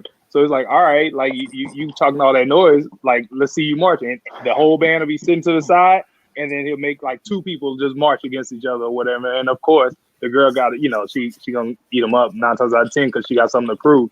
But that's just how our band director was. So I think it says a lot about the band director on what those traditions are. I'm Well, still at kind of the end of salty. the I'm still day, kind of salty because I tried out and I didn't make it. at the end of the day, We're- for us anyway, it's can you match? Right. I mean, If you it's can match, I mean, That's because understandable. if Tamara Miles and Passion Sturgis, you can't say they didn't do their job. You can't say that, especially Passion Sturgis. And Tammy, she was ahead. She was the first and only female head drum major that we had.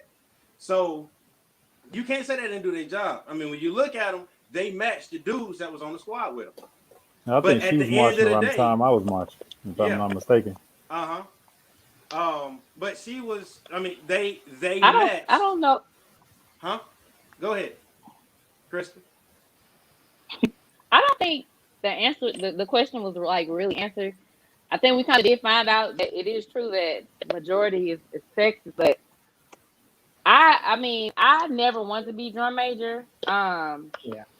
I just didn't. I didn't. I wanted to be section leader, but just looking, if I was a judge, I do agree with Avery. Like it do match. Like Trish should have been a drum major. I don't care what anybody say, but I still think it's sexist though. I mean, it is some female drum majors that are amazing that never did make it and should have made it.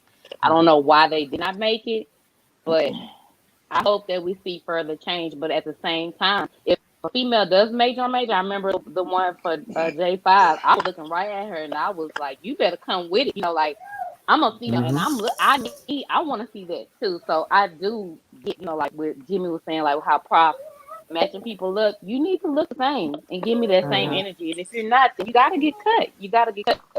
I mean, That's all it is. you know, and that's really what it is. It's like you try out, you know, and then the best people are chosen. And I mean, I'm just speaking from our school experience. I mean, we probably have over the years. Now, you mentioned all the many drum majors we've had, yes, but I mean, there's been about maybe 5 females who tried out. So, you know, I mean, if you think about that, compared to, you know, 6, 7 people every year or whatever it may be, and there may only be 1 or 2 spots, maybe, you know what I mean? You know, it is not necessarily a sexist type situation. It's and then because for that same matter, when the situation came up, a female was picked. Corey Bostic actually was picked. She marched 2 years. She was co-ed. But the fact that we can name names is a problem. I mean, but I mean, no, I don't think it's a problem. And then this is coming from somebody with it. And this is this come from somebody that came from a school with female drum majors. You know what I mean? I feel like it's obvious what they're saying, that it is an issue. I think that's what they're really saying. It's not a fact that if it's happened, because I feel like on this channel we've had the most. Well, look at it though. Okay. How many females are trying out? That's what I was. So if the females don't have that tenacity, that drive to feel that they think I can make it, or even that they want to, you know, in Jackson State we don't have we every year there isn't a female trying out. Right. There isn't a female passed up every year. You know, the same thing for Earl. He can remember 5. I think I mean, what is also not being put into the conversation is that just because you say all females should be a drum major, realize what that person or individual has to go through as far as a tryout. There are some maneuvers and some things that some people don't get past, and that be one of the things that keeps them from being a drum major. It's not about them just being a female, but like what? You don't put someone up there just because she's a female and you think the idea is a great idea to be a drum major. Calvin, stop, because what you're doing now. No, what I don't. What think you said, Calvin, was horrible. Yeah. You see, I'm like. Listen to what I'm saying. I didn't say that. I think the question was not so. Why is there no female? They're saying because of the lack of. Is it so difficult? And I think Avery answered the question. Brother Pearl asked the question. It's saying that you don't have women trying out in droves more than you have men. So I think it's limited And the question is more so like, are they stifled? Is it sexism? Is it encouraged? And I think the question got answered in a roundabout way. Yeah, So I think what he's made, I don't, I'm not going to answer for him, but I know there's a certain physicality. Obviously, everybody has a yes, certain physicality that comes along with the position. That too. But in the end, here's how I always explain when people ask me. I say there are way more guys who tried out who couldn't deal with it. Just like maybe that one, I mentioned 5 because I can just think off the top of my head. But there's but there was one who could handle the situation. So it's like even with our school, people for a long time assumed that we had a height restriction. You know what I mean? And that was never the case. So people made up different, like people made up things, and because we were a certain amount of thing, they say, "Oh, well, y'all got to be 6 feet." No, that's actually not true.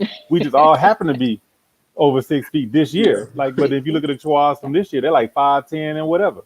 So Wait a minute, I'm 5'11". That ain't. Hold on. Hey, so look, I'm I'm gonna say 6'7", this. so I'm gonna say this when it comes to female drum majors, and then we can end it. yeah, let's end it. So yeah.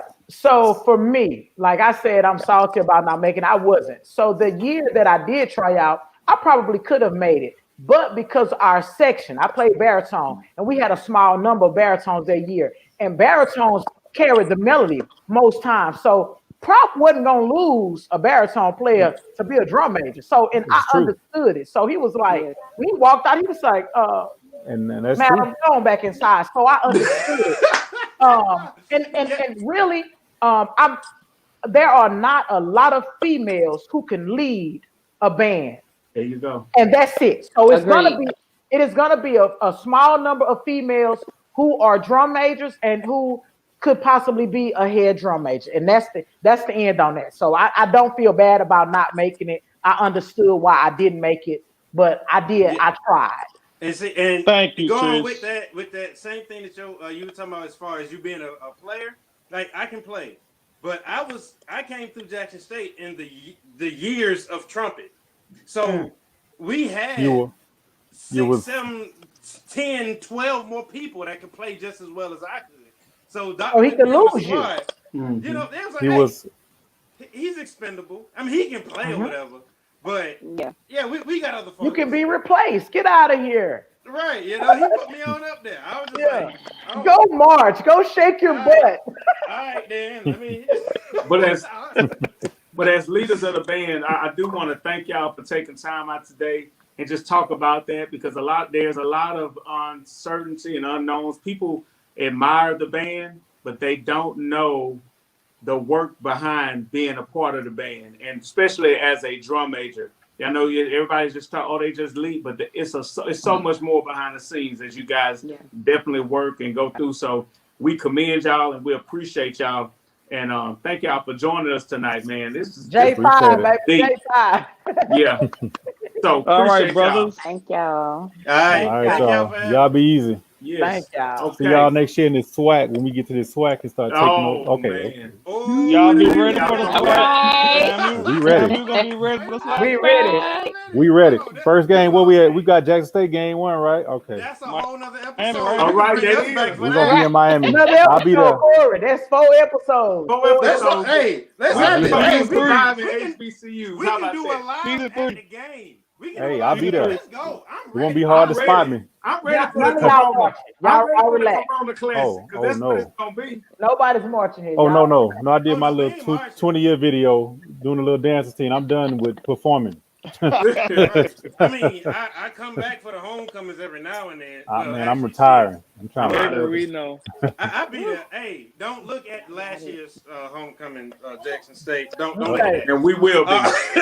We will be looking forward. Thank y'all so much. All right, y'all. All right, y'all be good. Thank y'all. Thank y'all for coming out. God bless and good night. All right, last but I think that was a good question.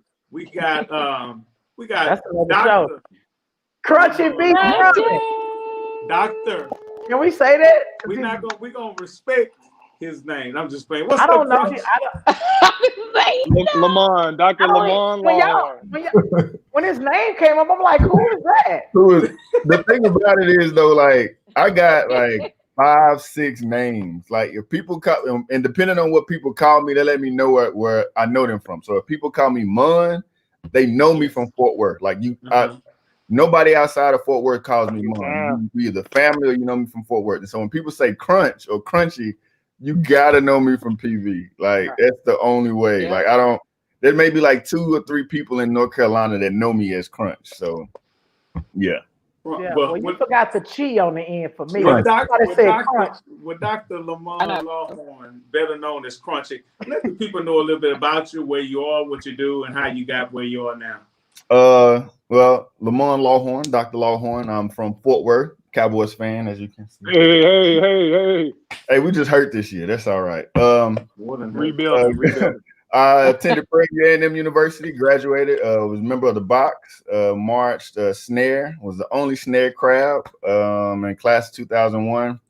Graduated in 2006, attended University of Ole Miss for a master's. I started teaching in North Carolina Central in 2009. And then I got the position here in North Carolina A&T. I served as assistant director of bands at North Carolina A&T. And finished up my doctorate in 2015 at UNC Greensboro. Solid. Man, you are so educated. Oh my God. That's all right. Congratulations. That's great. That's great.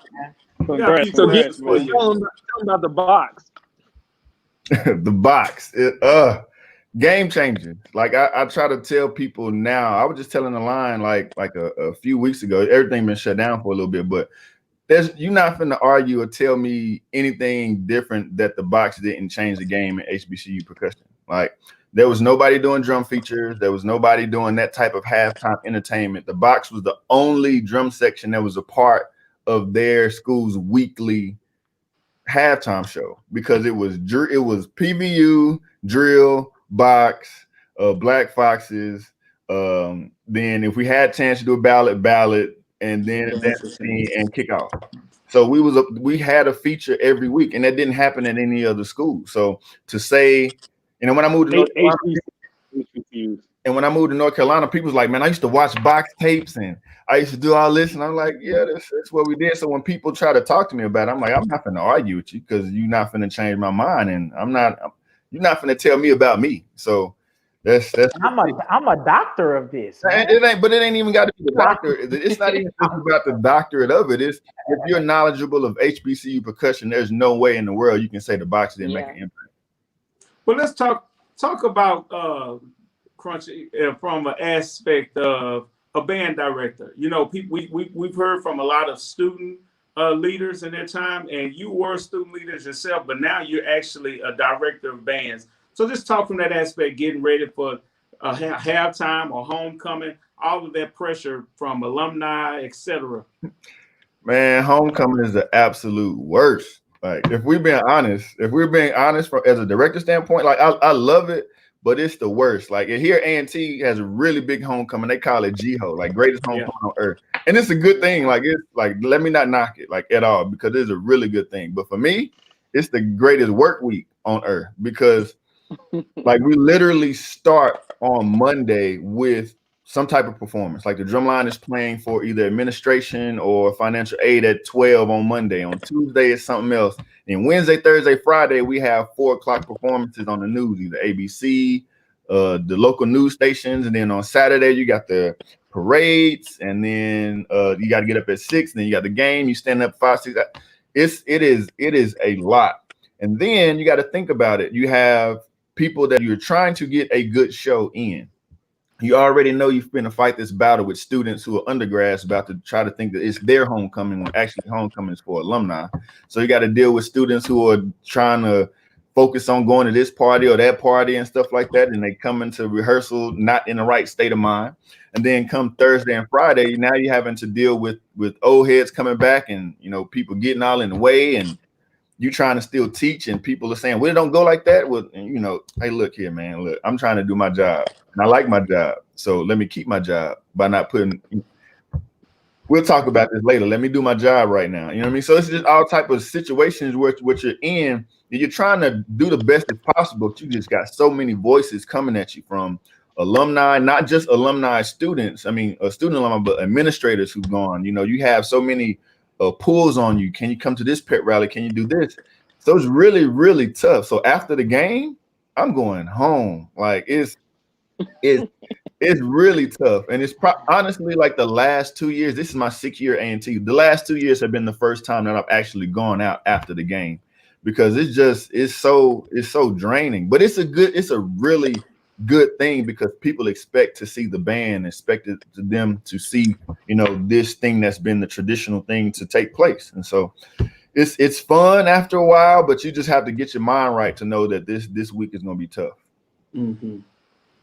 And I think like for you said like to get the kids to understand like homecoming is not for them. You don't understand that when you're in school. You like it's homecoming. And I think once you get out of school, that's when you realize, oh, that's not really for me in school. That's Yeah. for the alumni to come back. So in school, they don't really know that. So that's all. And I honestly I try to put the pressure on the students, especially freshmen. I put the pressure on the freshmen like a week before because as much as I'm Dr. Lawhorn, like don't let these credentials fool you. You know what I mean? I'm not finna put my Right. hands on you. I'm not finna do. I'm not. Let's not be crazy. I'm not finna do nothing like that. But I apply quite a bit of pressure and expectations on students, especially freshmen, the week before, because I'm letting them know this is what's going to happen to you next week. So go ahead and prepare for this. Let's practice like we're gonna perform. Let's practice and rehearse like this because when the pressure get on, I don't need you folding in front of all of these people. I don't need you to. I need to have this situation going on right now. So when you're exposed to it, you're prepared for it. So when all the old heads come back and trying to, he messing up. He not messing up. Because he was on it last week. If he messing up now, it's on him. I prepared him. So I don't know. Right. Well, let me ask you this: as being that homecoming is really big for alumni to return, and we know most HBCUs are truly underfunded. Is this a bit of a try to get alumni to give back? Is this a moment where, as a band director, when your alumni members come back, join the association, pour back into the band, is this a tool for that as well? It definitely is. Like I oversee recruitment here for A&T, and so one thing that we started to do like last year, we did this thing where we called it the State of the BGMM, sorry, where we just let everyone know where we are, like what's happening, what's going on with the students. We let them know like details like GPAs, what the GPAs of the band, like the accolades that students are doing, and then we let them know like the needs, like scholarships and things like that. And so there's a big push for Loyalty Foundation or the ways for people to give back. But one thing that I've started to reach out to for the drumline is after the games, they come and march back. They like form the tunnel and things like that, and they play all cadences and stuff like that. But we just got new drums, right? And so the old heads want to play the old drums. And so you got to think about it. You got 40, 50 old heads. They out here drunk. They swinging all crazy, messing up sticks and heads. But those drums they're playing on are our practice drums. Our performance drums is what we use during the day. So what I've been saying is, if you want to play, how about you toss in like $10, $15? This gonna replace the heads. This is gonna do whatever. And so it ends up becoming like a fundraiser to where if we can get these 50 people to toss in, $10, $20, now we have like $800, $1,000 to pay for the sticks and the heads that's going to come up when we go to Honda, when we go to whatever celebration bowl or whatever it is that we got to do. That way the students don't have to pay for their own sticks and stuff like that. So it's like little stuff, and some people are like, oh, I ain't trying to pay to play. Okay, you remember 4 years ago when I charged you for them heads and them sticks? Remember how that was? Now that you graduated, you was gonna spend that 20 on the club. Why don't you just go ahead and throw this 20 to these students because they need these sticks and these heads? Yeah, little simple stuff like that we try to do and try to knock out two birds with one stone. Alumni, you're gonna have fun, but you remember how it was when you was in band. Try to go ahead and give back just a little something. We're not asking you to do no $100, no $1,000. You can give back 10, you can give back 20, and that's going to help the student like right then and there. That's good. So as a high school student right now, that's possibly that's a damn good musician, but they're considering more so a PWI versus a HBCU. What do you tell them when band is their second choice and they're really choosing the university of their choice for their major, but you could really utilize them in your program as a HBCU band director? Well, again, I oversee recruitment, so I could look. Well, this can be a 30-minute. I can go. I got my spiel together right now. New episode. Like when students, when they talk about going to, so we're in North Carolina, and if you want to go for engineering, you're thinking about North Carolina State or A&T. And I let people know, like, A&T is the #1 producer of Black engineers in America. It's not, not just, Georgia State, Georgia Tech, or North Carolina State. Is the top producer of Black engineers. It used to be Prairie View, but hey, A&T just took it over. But you have to think, like, you want to go somewhere to where you're not, there's family, right? There's family. You got to go somewhere to where you feel like you're not isolated because of you're something else. I know, like the doctor that was on earlier was going in. You want to go somewhere where you're not singled out because of just who you are. You want to go somewhere where you feel like I'm getting the best quality for what it is that I'm doing. And you got to think about cost and price. And if you're thinking about band as well, we have a really good media team. And what we try to do is make sure that we show every student in the band program at least once during the season. For some reason, the camera might go across you at some point in time. And that way, whoever's at home can say, oh, that's my child. Oh, that's my niece. Oh, that's my nephew. Oh, that's me. So the students that saw you at high school can say, oh man, that's it. And then especially the students that go to core style high school, it may be like 4 or 5 Black students in that high school band or whatever. And then they are feeling some type of way because they can't necessarily relate to, the students in their program. And then they see a program like A&T to where we do like a hybrid type stuff, where we do course type stuff, but we also play, show style stuff, and we're really good.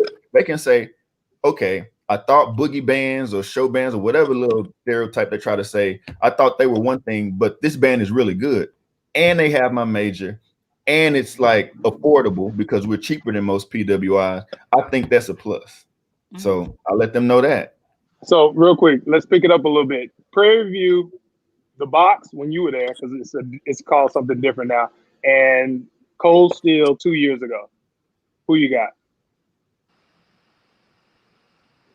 Cold Steel 2 years ago? What was that? 18. If you had to say 16, because 16 could really play, and then 14, like when 14 was here, they could really play. Definitely give you a run for their money. But at the same time, you have to think like. So you don't have who you got though. He gave who it you to got? you. Who you He got? gave it to you. That's all it is. Way. Who you got? We know who we got. It depends on what we're looking for.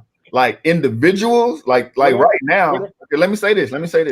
Okay. What are we talking about? Are we going cadence for cadence? Are we doing features? Are we doing whatever? Homecoming is the name of it. Homecoming. So homecoming and the field show that happens at homecoming, and then afterwards, when all the old heads and everybody come back and you're in front of the band hall. This is only a Prairie View. I know that's how the box did it, but boom, 2014. Okay, 2014 Cold Steel. Who you got? Okay, a Cold Steel feature is more hands than what the box did.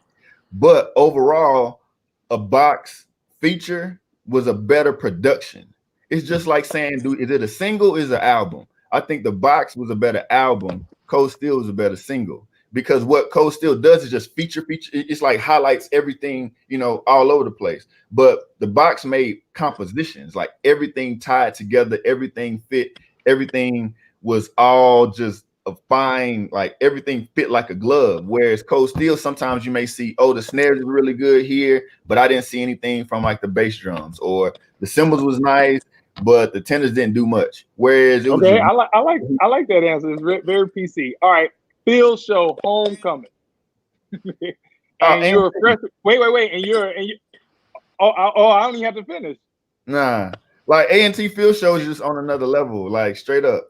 Because like with PV, I could do a PV field show right now. And it's not to just talk about, I love PV, I love the Storm, but it was PVU and then follow the leader, and then the box came up, and then we went out and that was blocked. That was it. Like, that was it. We may have made some formation and moved back and then moved back, but these A&T field shows, it's a legit production, and it's a competition show every field show. Like, you're gonna get entertained on every level during the A&T field show. Well, Quancha, man, we thank you so much, man, for taking the time. I know y'all are in the thick of things, and prayers to y'all, because I know y'all have to find innovative ways to practice during COVID. and I saw you guys in the video, your drum section. So I thought about you. So I knew you were hard at work with the students. But man, thank you for taking time with us tonight, man. And great we job, man. appreciate it. And great job. They Yeah, look real good. we're They look proud real of you. good. So proud of We're you. proud of you. Real proud. They look Yeah. real good. So proud of Appreciate you. it. Appreciate it. Y'all would see me shooting in the gym. Like y'all are my people. Like I can't speak enough about Crystal. Like she's like some of the number one fans. Like just to see her be Love like, you, you doing good. I appreciate it. So thank you. Appreciate it, Crunch. All right. Yeah. Okay. Here we go. Our last interview. Yeah. We can't hear you. Oh, you're on Sorry mute. about that. Okay. Hey, Club. Hey. Tell us what your name is, where you from. My name is Jocelyn Coates. My name is Jocelyn Coates. I am a proud alumnus of Texas Southern University, former member of the Ocean and Soul Marching Band, currently a part of the Ocean and Soul Alumni Chapter. I played clarinet and played Psi Beta Sigma in the spring of 2002. Thank you so much for joining us. And you know, we talking about the HBCU experience and what it means to be a part of it. But a lot of people like to experience, a lot of people who didn't even attend the HBCU like to come and be involved and be a part. But alongside of that, there is funding, there is lack of. And so to get our alumni engaged and get them back, giving back to these entities that made them who they are today. So Jocelyn, can you talk about that, like being a part of the Alumni Association for the Ocean of Soul and what that process is like and what that looked like for you? Well, when I was in the band, homecoming was a big deal for us because alumni would just come in throughout the week. You would get one or two a day would come in, and our band director, Prof. Lee, would let them get on the podium and they would speak and tell us about, you know, their time in the ocean.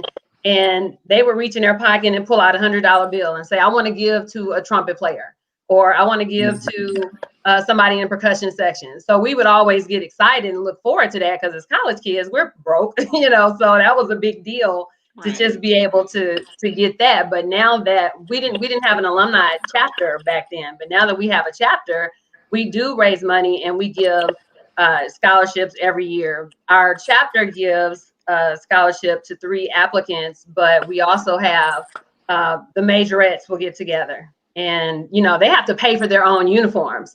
So our Motion alumni will get together and collect money and give a donation to whom they feel is a worthy dancer. And then our percussion section is like a whole organization, Funk Train.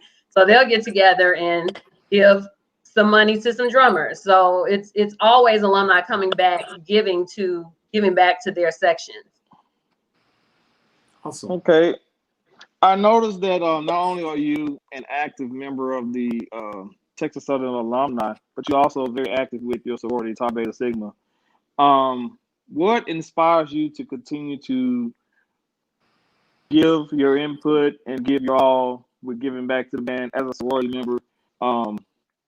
And can you tell those who may not give back or may not give any type of support or may not just any input with the program, what can you do to inspire those members that are now no longer involved with the sorority for them to give back? I think some people look at sorority one out of two ways. Some people look at it as what I did when I was in school, and then some people really treat it like this is a lifetime commitment. So myself and many others in my chapter treat it like it's a lifetime commitment. You don't just, there are things that you can do as an alumni that when we were in undergrad, we could not do. You know, we can do more footwork and help out more because we're not confined to band practice all the time. A lot of people said earlier in the show, like, you don't really get to celebrate homecoming and participate in a lot of stuff because you're always at practice. So our current undergrads, you know, they call us up and, you know, if they need anything, we're there for them. So I would just say that, you know, just because you're out of the band, you should still give back. You should still give back because there's always a need somewhere. Okay. And just to go back down memory lane for you, what is one of your most memorable moments being a part of the Ocean of Soul? Well, like a lot of people said, you really don't get to celebrate homecoming until you become an alumni. When I was in the band, the football game was at night. Like our game would be at 7:00. So for me, homecoming was you wake up in the morning, you get to the band hall, we had to do a parade. Then after that, we might have a little downtime to get something to eat. But if you're Phi Beta Sigma Kappa Kappa Psi, you have to be back earlier than everybody else. We got to pass out uniforms. We got to warm up. We got to run through the show a couple of times, and then it's the actual game. And after the game, when your game starts at 7, you're getting out at like 10:00. By then, you have missed the concert. You missed the tailgate. So we didn't really get to have that experience after I graduated. That was when the game started being pushed to like 2 p.m.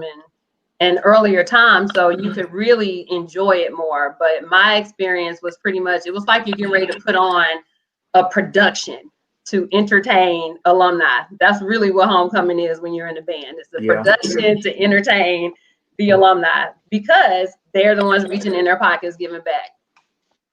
Okay. And the Who title is of your the show is favorite Corona band to play Council. against? Oh, sorry. Go ahead.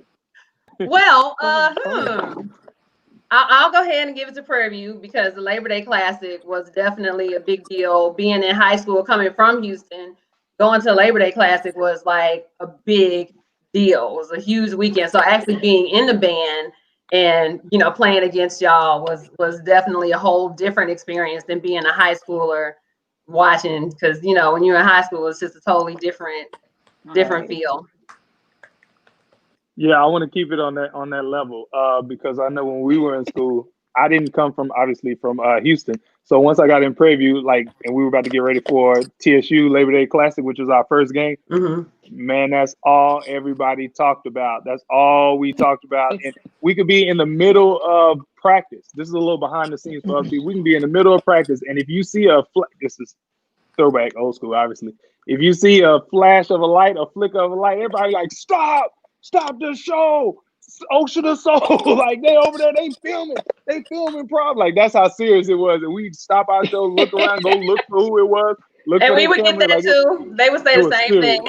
It was serious over there. I miss all that kind of stuff. The rivalry was great, but we also a family. Like we go to each other's homecoming. Oh yeah. It's almost like a huge conflicting thing when our homecomings end up on the same weekend. Like we really don't like that because we like to go to each other's events. So it's a good rivalry, but at the end of the day, it's all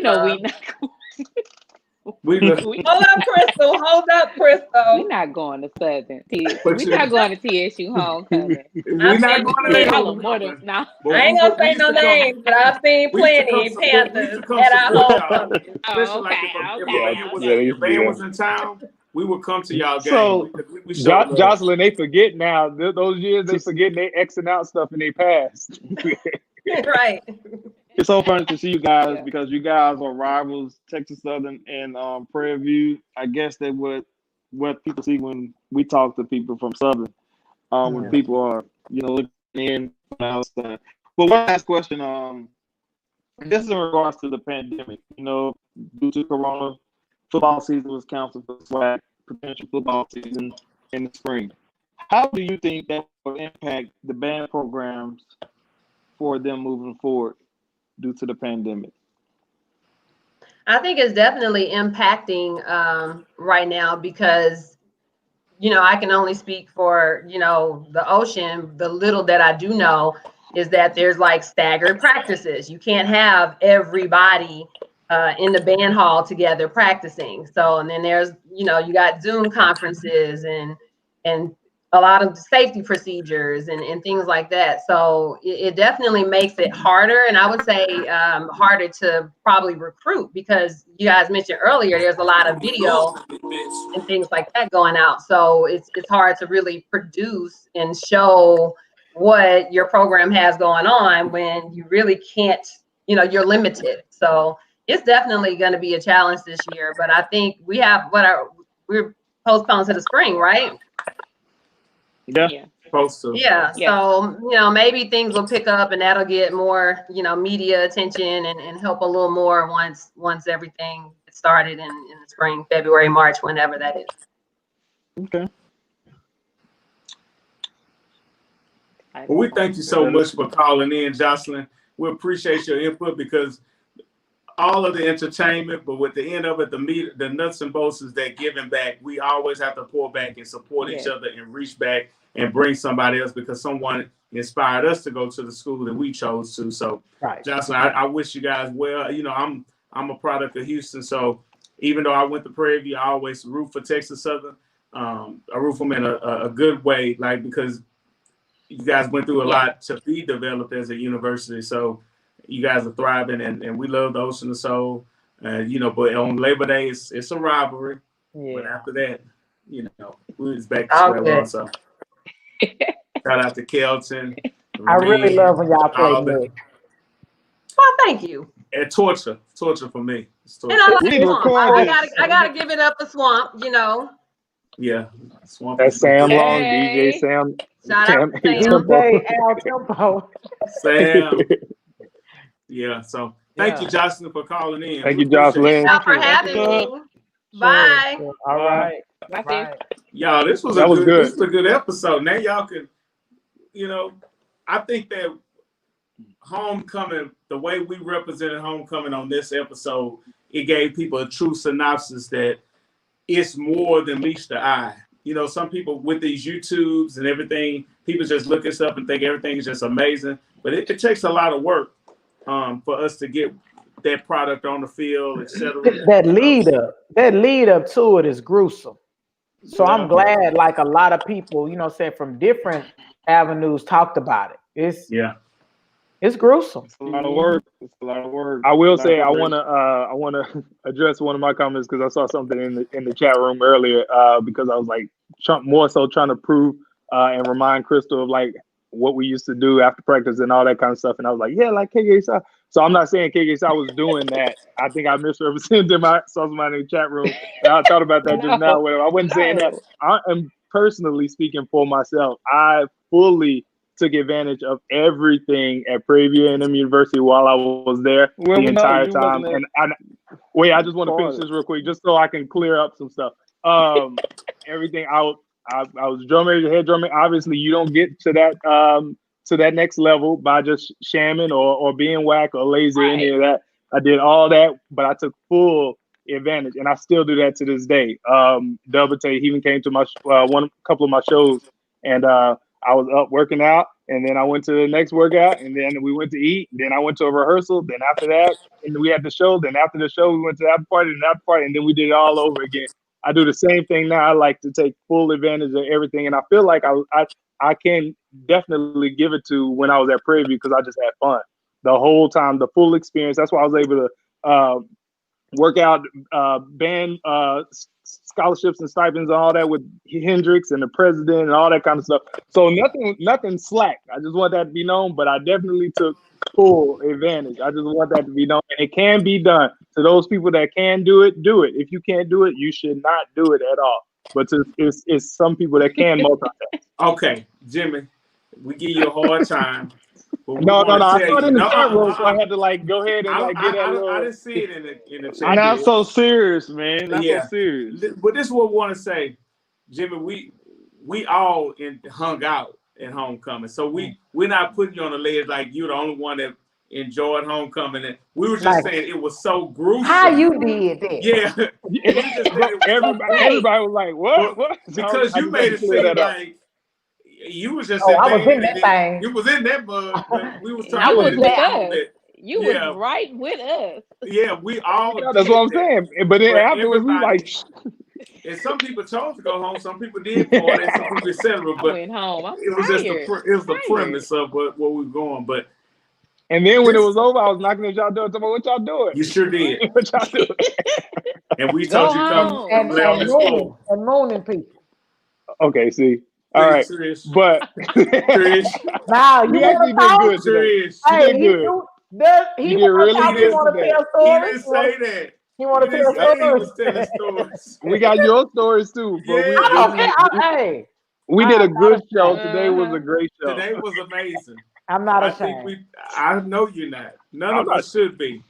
Yeah. Well, I mean, we're gonna tell stories. We were telling stories. Add that No, I piece tell my there. own story. Yeah. Jimmy's a storyteller. You tell my own stories.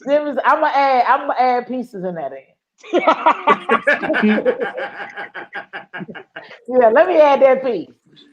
No, Oh but man, but this was fun and it was very informative, and we got a lot of backstory because I know for a fact, like speaking of one of our speakers, I don't remember who it was, but they were talking about like how we see homecoming now, and I definitely see it in a totally different way. I thought that was about me then, and when we wasn't out of practice at the time, I'm like we gotta show, like we gotta, what I mean, it's a concert coming or whatever. But then now I see it like, why we gotta play, even back then we were like, why are we playing Something Inside So Strong? That was the money song, so we could play to the president so they can fund us and give us money for the next year.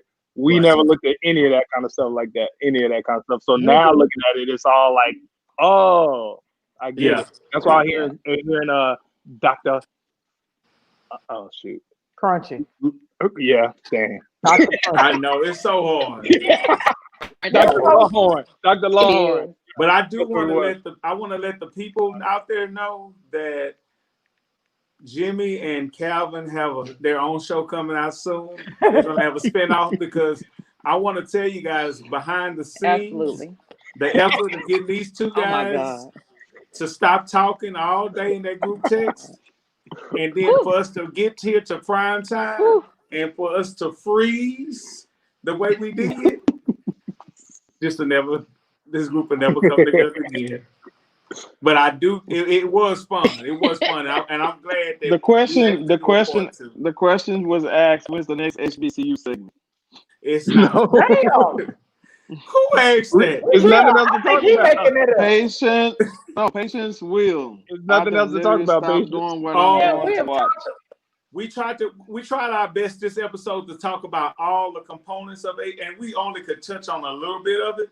But it's really, really, when you think about HBCU, and we haven't even touched on stuff like choir and there's so many like the pals and the so peer many. groups and just so much component to an HBCU. And that's why I like what Crunchy said when he said, when you're looking at a school, family, it's family is really the component, because you'll get an education, especially if the school is thriving in that major.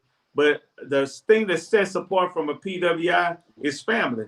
You're never a stranger. And at every HBCU, everybody is somebody. And Dr. Tiffany Lloyd, we need you back. Just know. You know what? And I think when people ask when will there be another homecoming episode, I don't even think they're thinking about the homecoming piece. They just want this group together and just to go. Yeah.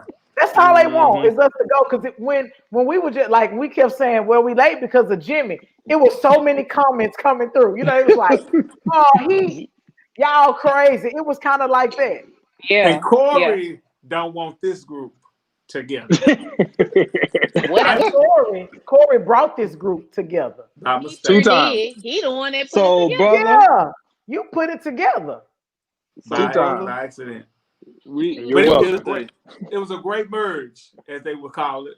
And we commend you, Calvin. You held it down for Grambling amongst all this purple and gold. You are honorary Prairie View. As always. Prairie View and Grambling is what we call it. I'm out here is swag. Bro, you came up. Honorary what? Swag. Kelly. I just think Calvin always holds his own, and tonight it wasn't really about PV Grambling, because you had people from every, all schools, we so represent tonight. I think tonight was. Yeah, I think tonight was a good show. You got to hear from other schools, not just us. And I think they always think PV, we always trying to dominate, and we don't. That's not. We're not even those type of people. We just happen to all come from Prairie View, and know.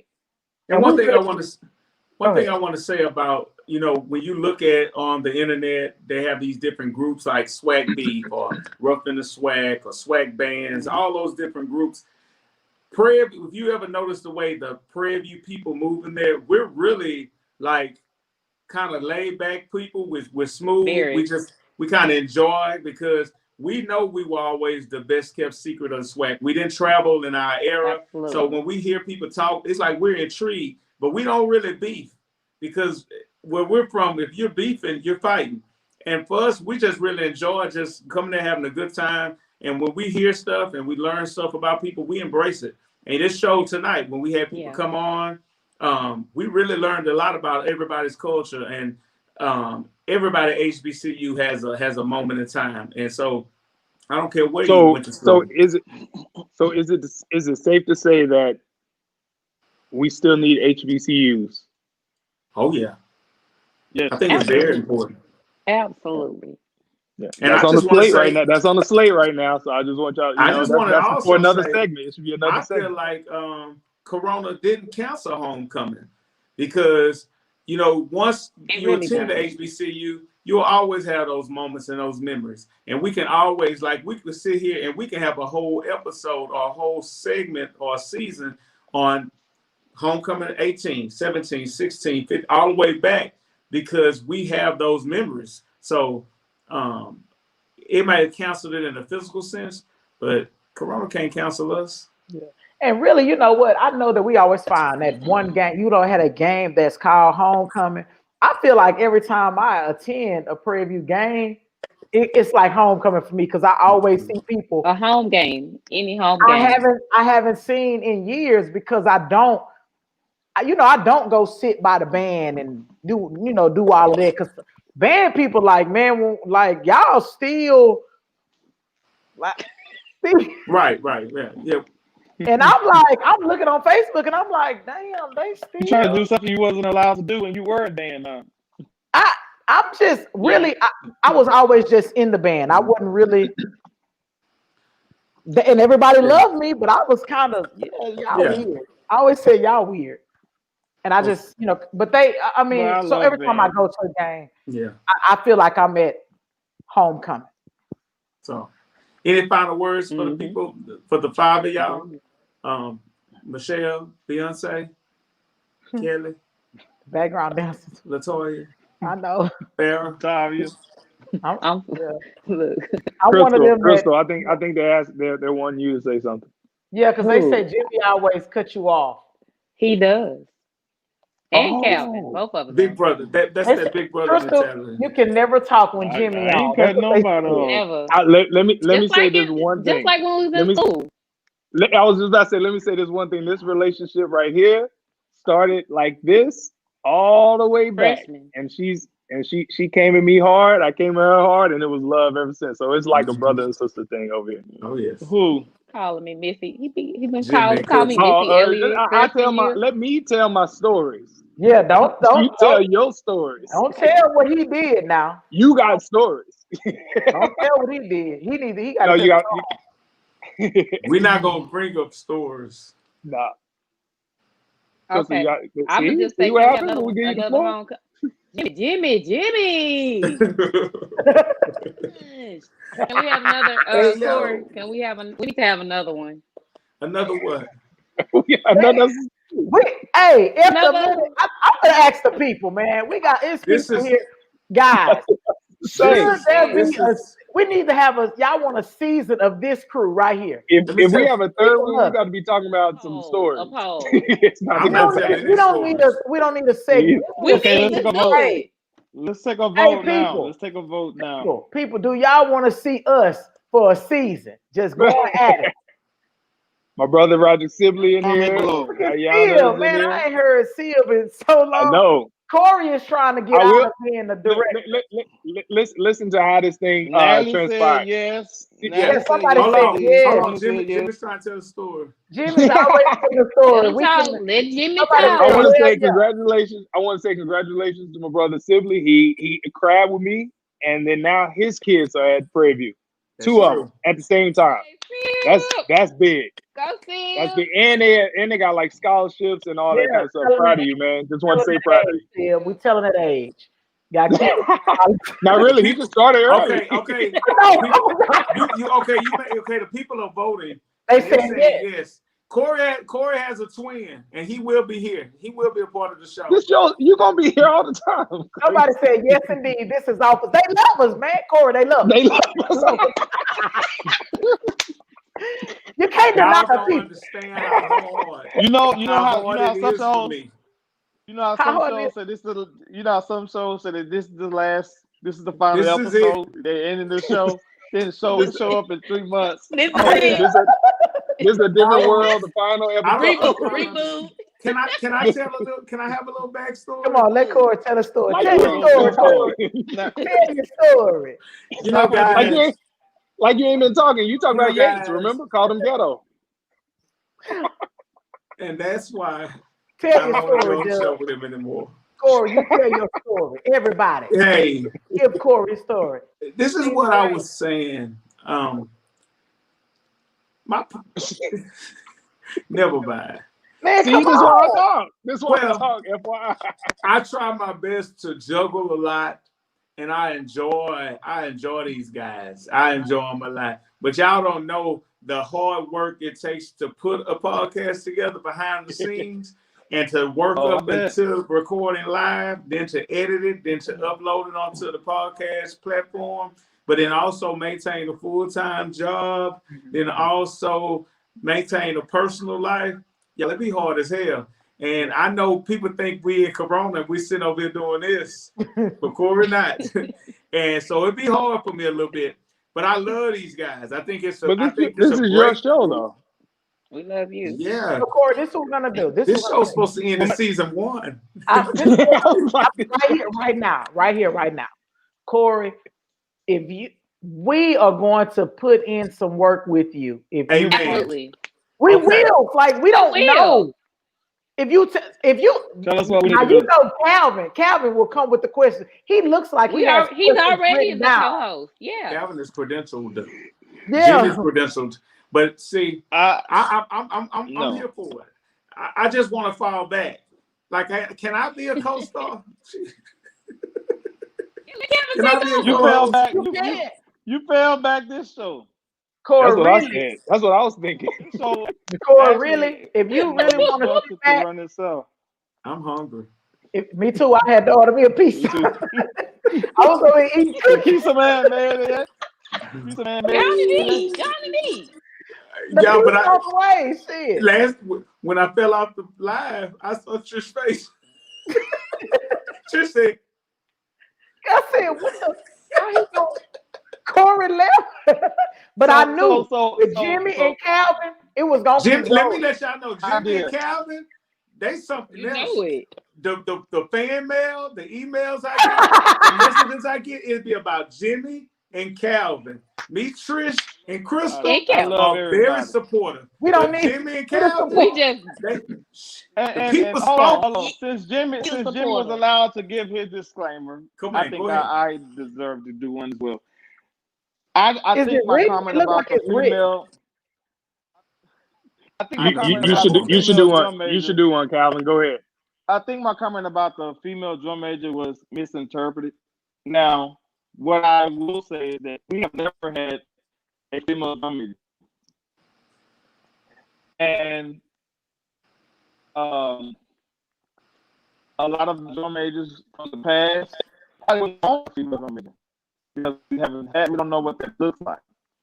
And I think a lot of people will not say they don't want one, but if we have to get a female drum major, it's going to be something totally different for us. And I'm not against having a female drum major. So I don't want anyone to think that, I'm sexist. I only think that males should be drum majors. It's just that it's all I've ever seen from my school. Gotcha. So so what you're saying is you're not saying no to female drum major. You're saying like it just has never happened. I've never seen it at my school. Right. Correct. And we get that. So I don't know what that looks like. Yeah. It's gonna look like a female lead. And I'm sure one day it will happen. I mean, it's 2020. A lot of things are happening. It's Corona. I couldn't hold my face because you sounded so But passionate. I don't know what that looks like. you And did good, Trish man. said You did it good. looks like a female. Lead And the that's way. it. Like like things change, and it's okay. We have to be okay with change.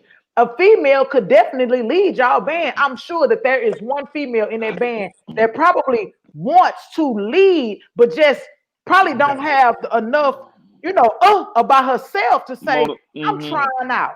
That's what it is. I think that's what it is. A lot of times, I Yeah. think it's a lot of people that a lot of females want to try out, but the way that society is, how we even see everything, like I'm not gonna try out. I don't have that confidence to want to Mhm. deal with Yeah. y'all like that.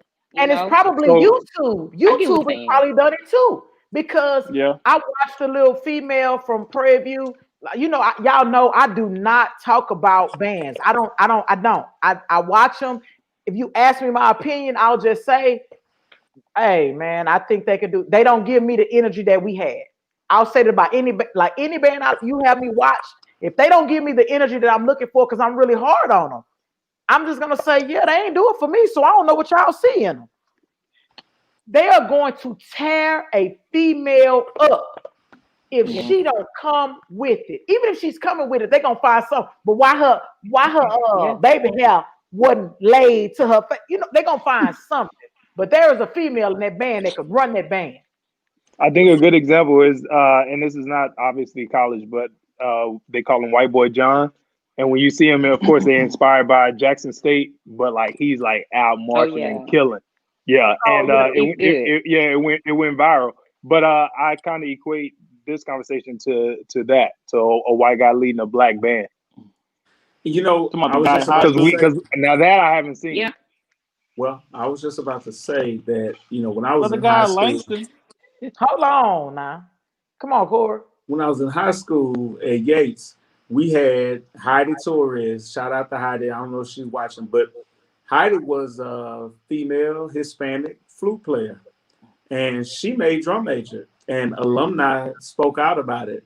For her to be a Hispanic, a non-black should not be drum major at that time. See what I'm And saying? we have our own Mm. layers of Coach Jim, um, I get mad. isms, and we want, and this is another topic. Our HBCUs, we're troubled when we have non-blacks walk on our campus and become students. A lot of people have issues with that. Like they can attend, but they shouldn't pledge. They shouldn't be this. They shouldn't do this. They shouldn't do that. And that's a whole nother conversation.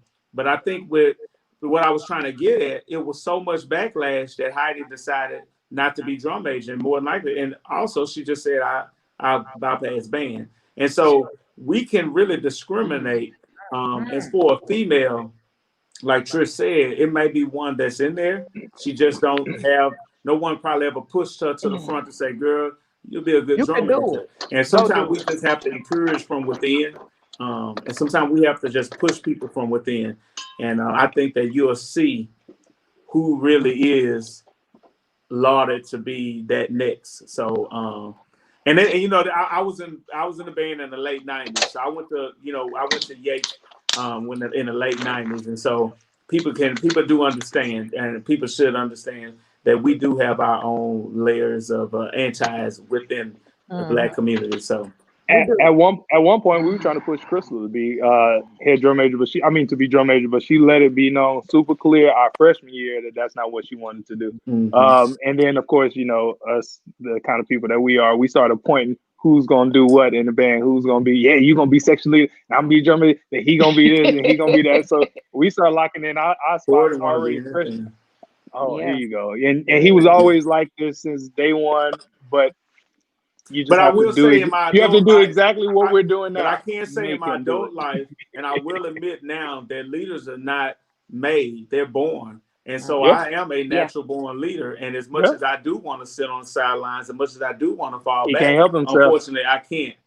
It's just He who can't I help. am. But not saying that I want to overpower, it's just what it is. So I'm just talking about back in the day. I just want to march in the band and go home. But it wasn't We wouldn't allotted let to him. We wouldn't let wouldn't me. let him. And it was burning up inside of him. That's the thing. Something inside so strong. So to all What's the, burning? to all you having What's burning? kids at Prairie View and that, you got to think about it. You got to think about that because it's not called being bossy no more. It's not called all that kind of. Those are leaders, Pizza's and here. you just have to Pizza's mold here. those leaders, huh? My pizza's here. So y'all, we have been All right. recording for two Go and a get your half pizza, hours, baby. Go and get it's that been pizza. amazing. Yes, And I think that you got it I want before. What you stopping us now for? Good right. You night. ate before special cigarettes We and all. still live. So, man, shut up. But no, look, I have a few We comments are. people have said. Like, let me just tell y'all. Like, No, go get your no, pizza. You stopped us Tex talking. said, proud of y'all for doing this. This is great. He was saying, great show. Somebody they just speaking. Tex, Tejada. Hey, Yeah. Tex, that's my What section up? leader. Yeah. Somebody True. said, we love y'all. The people have spoken, saying that we should keep going. True. Kimberly, They love us. Sterling, she said, great job. Thank you, Corey. I don't know you, but great job, and you are appreciated. Appreciate that. Oh, Man, see, tell them that more often. yeah. Corey, like this Yeah. is, I We love know, you, like Corey. you want to be the director, you want to be in the back, but like, I know you don't want to be Gail on the show. Damn, just In the they supposed to background. just leave it. You know, y'all, I put my I need that Prairie pizza. View, I put my Crystal I Mayo am. You gonna sweater get my on piece. today. It's You know, I COVID. was You trying can to go meet them. represent, but I appreciate y'all. You know, this is enough. Crystal Mayo, what's Crystal your Mayo, tag? KMMARTWORK. Artwork. And also, I'm sporting the Divine Personality Fund. The Hey! DP. Yes, I drew that drum major for Calvin. That was Calvin. That's how they marched. That was their homecoming. The drum major's sweater. They had hoodies at that time, It's and lovely. they didn't have. And I told them send me one of y'all renowned moves, and they had that move where they kicking onto the field. So I drew that drum major. So I was gonna World wear famed. it tonight. 90 if your foot is not at your knee. I wonder. You That's said for what? another topic. No, I said kick onto the field. I didn't That say is a march. kick No, out, I'm sir. just looking at them. You're so messy. He's such a messy person, guys. Next We didn't party for segment. homecoming. Two Hey, Trish, sweaters. I eating see that you, pizza. Walter. Hey, JJ Lane. I Hey, love I them. also let me say this before we get off this podcast. We laugh and we joke and we have a good time, but we also know that there's really, really a solemn time. Corona. There are people who are fighting for their lives right now. There are people who have passed away this week due to COVID. There are people who are still struggling. And there are people who are getting laid off every day, just as recently as today. So we just want to always, you take your time, you pray, but keep people in good spirits and always support people where they are because you just never know what people are going through.